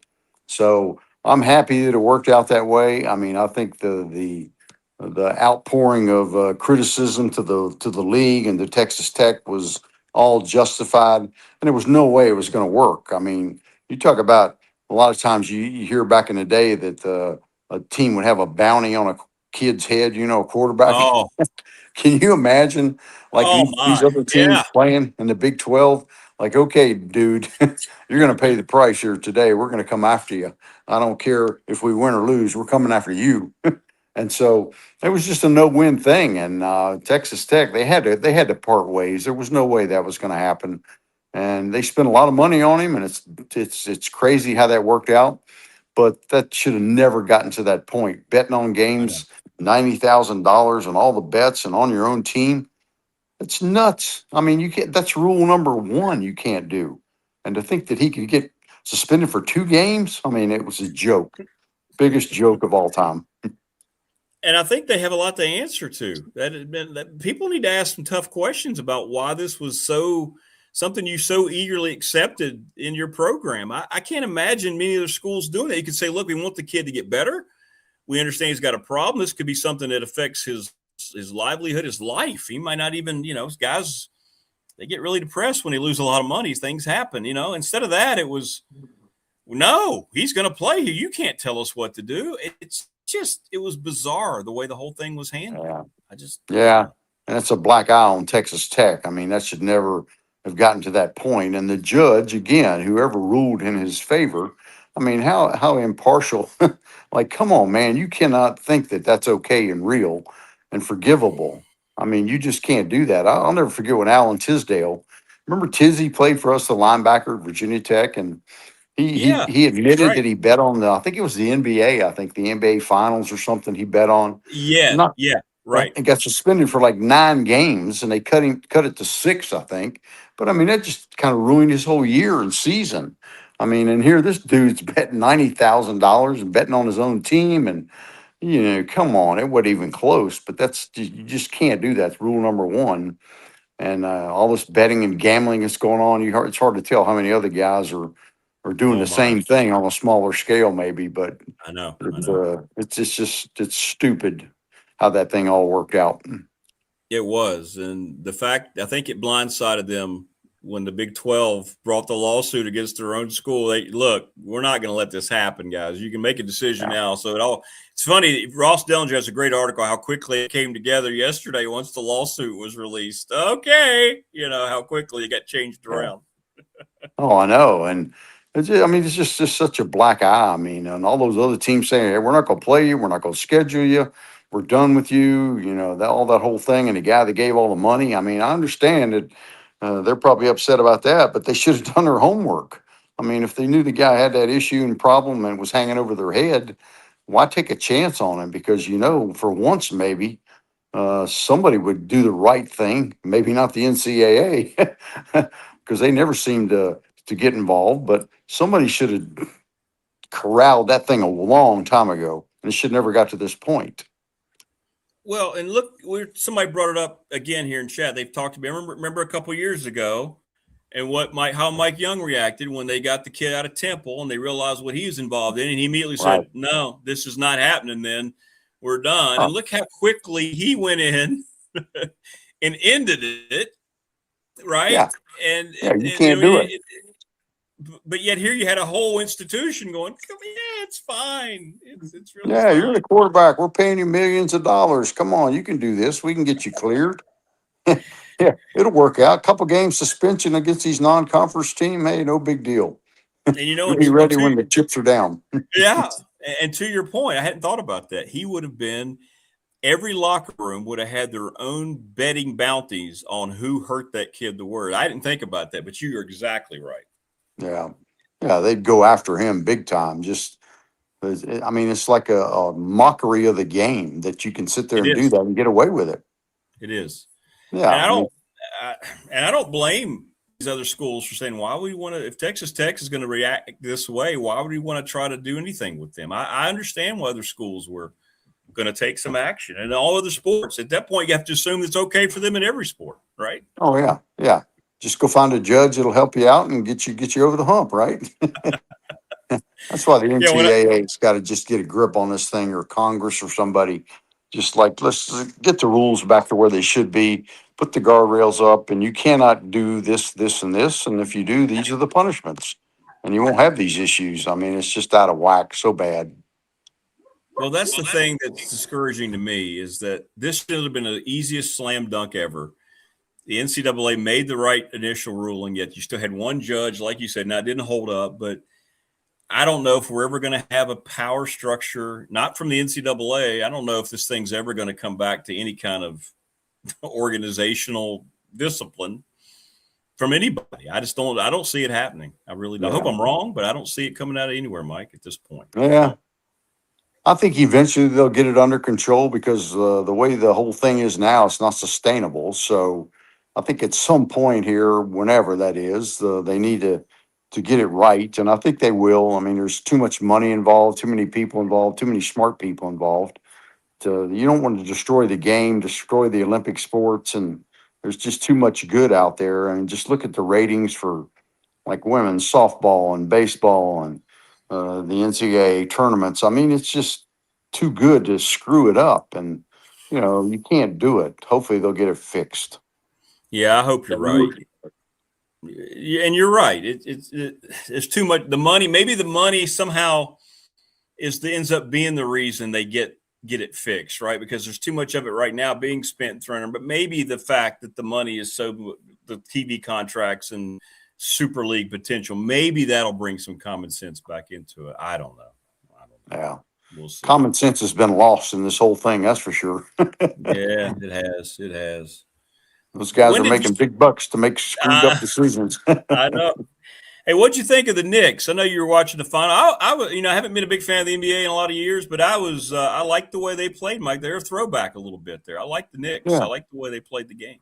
Yeah, they do. They play hard. I mean, they deserve to win. I mean, San Antonio couldn't close them out. I mean, I've never seen anything like it. That obviously this should have been 2-2 going back to San Antonio, and they had to lead for most of that game. What did they have the lead? Somebody said 75% of the time for the whole series. Whole series. And couldn't close it out. I mean, like, that's pretty bad. But you know what? Those kids, their two best players, women, Yamin and whatever. Those guys are 22 years old. They're going to learn a lot from this experience, and they'll be right back in there in the near future, maybe next year for sure.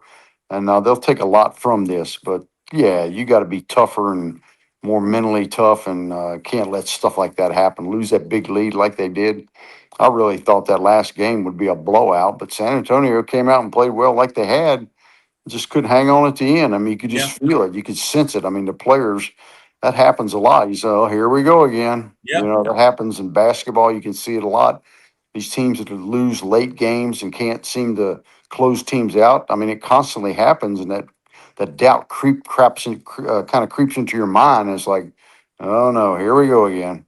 Yeah, that's right. That's right. And I think that's what happened. Coaching really showed up as well. The Knicks coach circles around the San Antonio staff. I thought they did a great job of adjusting, coming back like they did and doing things. So yeah, Pop was probably rolling over in his grave there. He probably was. He probably was. Oh man, come on, guys, you can't do that. That's right. That's right. Bring back Duncan and Ginobili. Yeah, where are all my guys? That's Avery right. Johnson, come on, where are you? Where are you? Where are you? I tell you what, I got sick of seeing though was all the.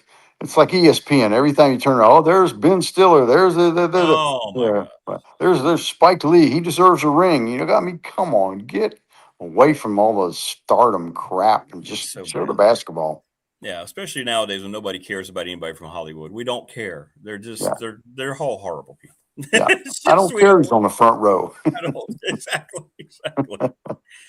Are you going to squeeze in any Florida time before your July excursion with Coach Franklin?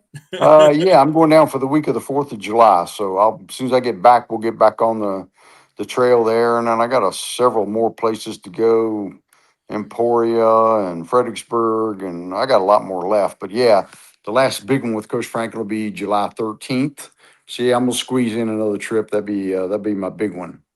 All right. Well, I know it's always great down there, and you'll have plenty of gator bites because you're buying the things. You'll fix them yourself. So there you go. There you Yeah, go. just worried how much that smoked tuna dip's gonna cost this year. Yeah, it's gone up probably since the last time you were there in the spring. No doubt. Oh my gosh, no doubt. Thanks always to Louise Baker, Team Long and Foster for Mike Burp's appearance. She got mad at me though. I didn't send her wedding picture, so I had to make up for that. So Oh, you better. Yeah, Louise is the best. She's gonna take care of that. I know she did. She reminded me.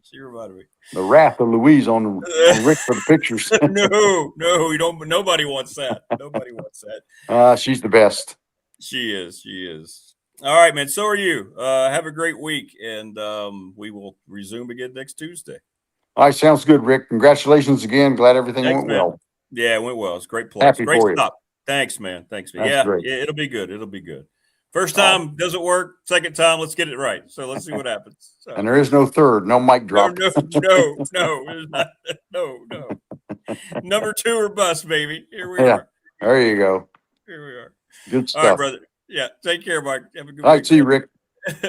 Mike Bird up here. Thanks to Louise Baker, Team Long and Foster. Yeah, there won't be any third act. Yeah, but then I said that about the second, but I do mean that for the third. You meet the right girl, though, it changes. Good stuff, man. Good stuff. And it's good to be back for you. When you get back, though, from all that stuff, you got so much to do. Like yesterday, we had to go get a lot of legal stuff done with their name. It was just spending all day. We got family coming in today. It's like you still got a couple days of the whole post thing, which is fine. I took the time off from work at Radford through Wednesday, but there's just a lot. A lot. Please subscribe, like, and share the channel wherever you might be. We are getting, by the way, everybody knows all my socials got destroyed and we had to go through and recreate the Big Dog page. Please find it on Facebook, Big Dog Sports Talk. I am sending out invitations to people. It is me. Everything's legitimate. If you get any social media invitations from me, it's legitimate, either through Facebook, the Big Dog page, or Instagram. I'm trying to regain my audience after what happened, the whole hacking, and now I've got extra protection. But I lost, over 3,000 followers on the Facebook page. So, if you get gator bites, Morris says, like we did in Ormond Beach at the Hull, and they are tender. Now that's eating good. Yeah, I didn't update you, Morris. You had asked me, and sure enough, I don't know what the name of that place was. It was so good. The Fish House, the Fish Hub. It's a beautiful, fun place. It had indoor, outdoor. You could sit inside, but the thing was open. Everybody was so nice. It was just a great atmosphere. That was the last night we were there. And they had gator bites. And so I was like, all right, here we go. We're going to just do it. And I go in, and they said that they ran out about an hour before we got there. And we got there fairly early. We got there like at 6. So I didn't get to have any. Still waiting. What's up, Glenn? What do I think of the WNBA? I don't think of the WNBA. They have squandered the best opportunity they ever had to be relevant with the whole handling of Caitlin Clark. It's become just an absolute despicable political foray into idiocy. A league that loses over $40 million annually had almost a holdout from players who wanted more money, yet somehow the NBA supported it and they got it. I don't think of the WNBA.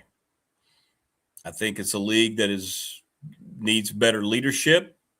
I think the NBA keeps it around for reasons that it has to. It can't stop supporting it. If it lost the support of the NBA, the league would fold within a year. Crowds are not going to the games. Caitlin Clark's not even getting the kind of crowd she used to. They had the one diamond in the rough that they could have marketed the whole league around, like the NBA did when it fixed itself with Bird and Magic. David Stern, young commissioner, understood the league was coming from Larry O'Brien. The league was in a lot of financial trouble. There were a lot of teams threatening to move. TV contracts were expiring.